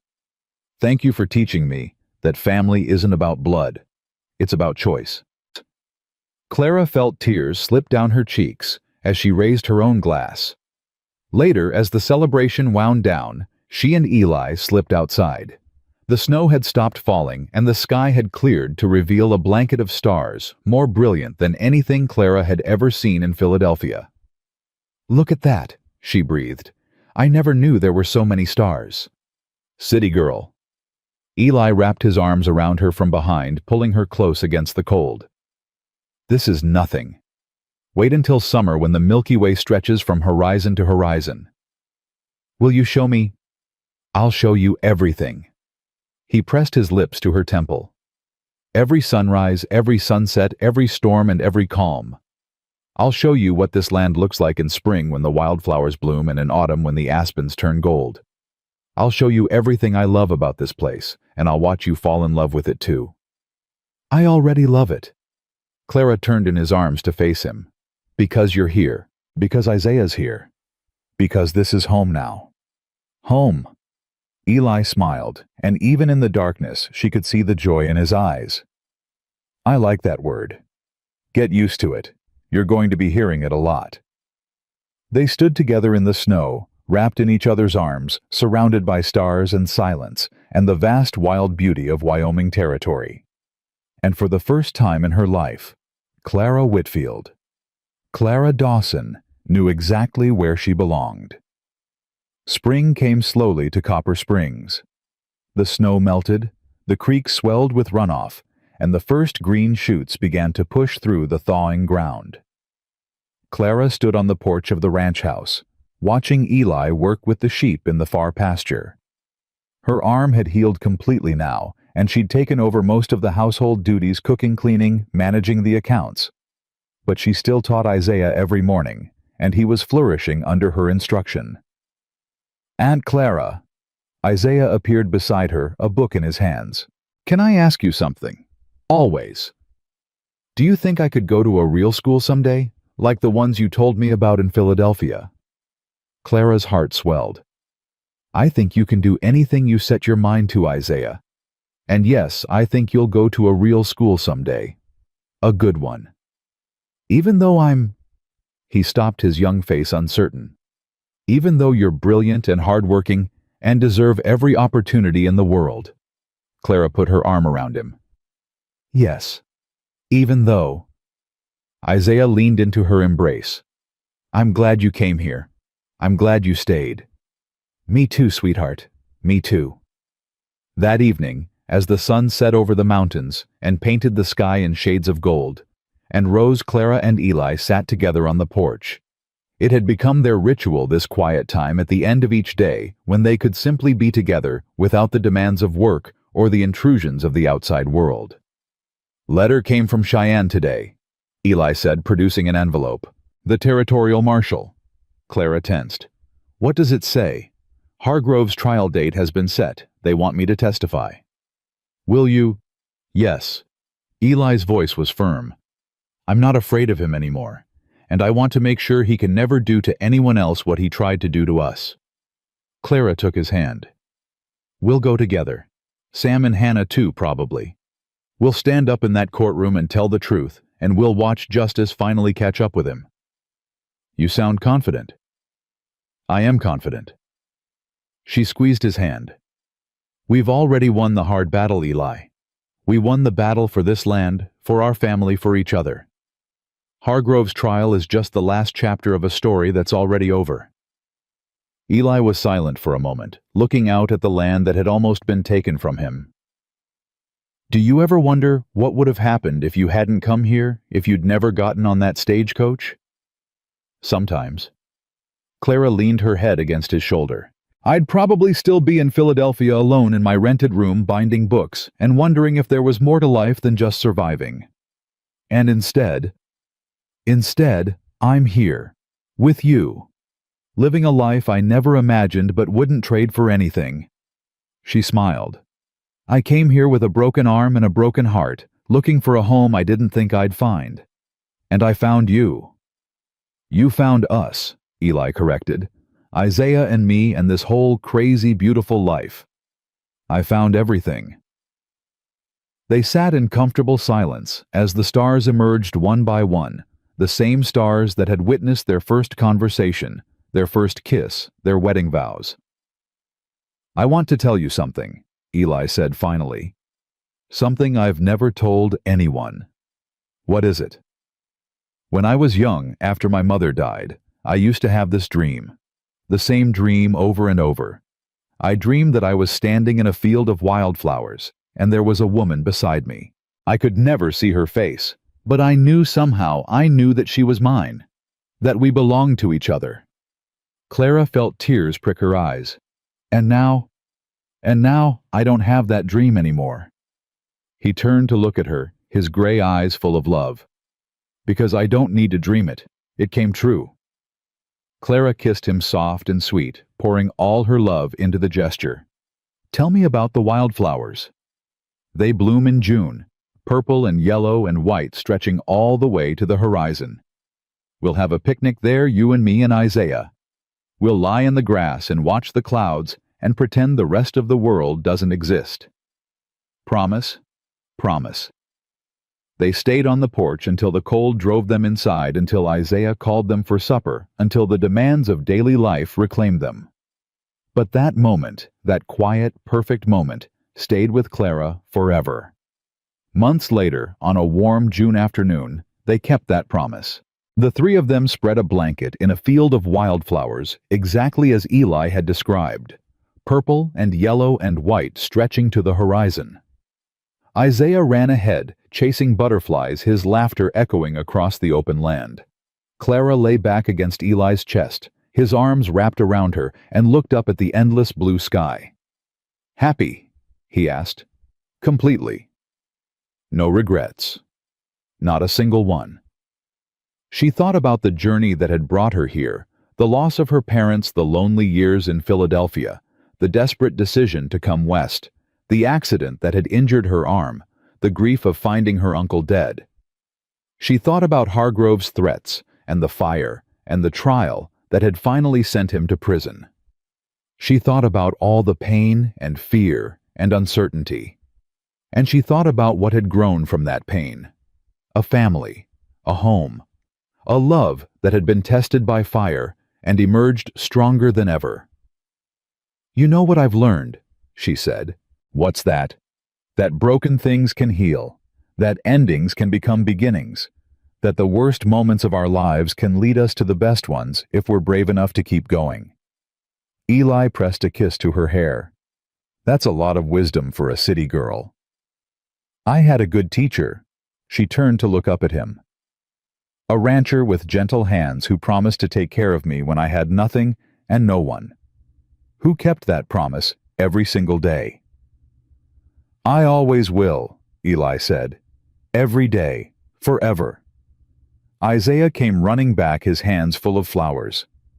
Look what I found. Can we press them in a book, Aunt Clara, so we can remember this day? Clara smiled, taking the flowers from his outstretched hands.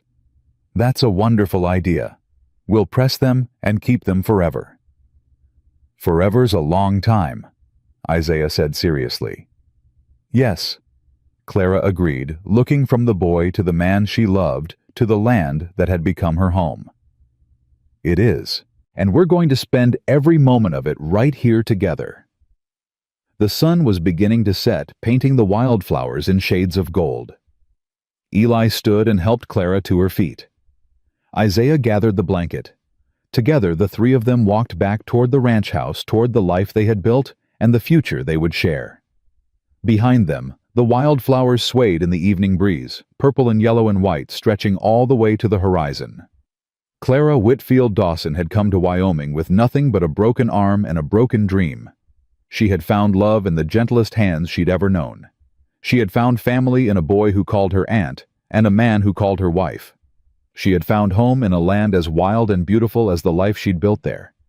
And she had found herself not the frightened, lonely woman who had stepped off that stagecoach into a blizzard, but someone stronger, braver, more complete. Some stories end with happily ever after. This one began with it.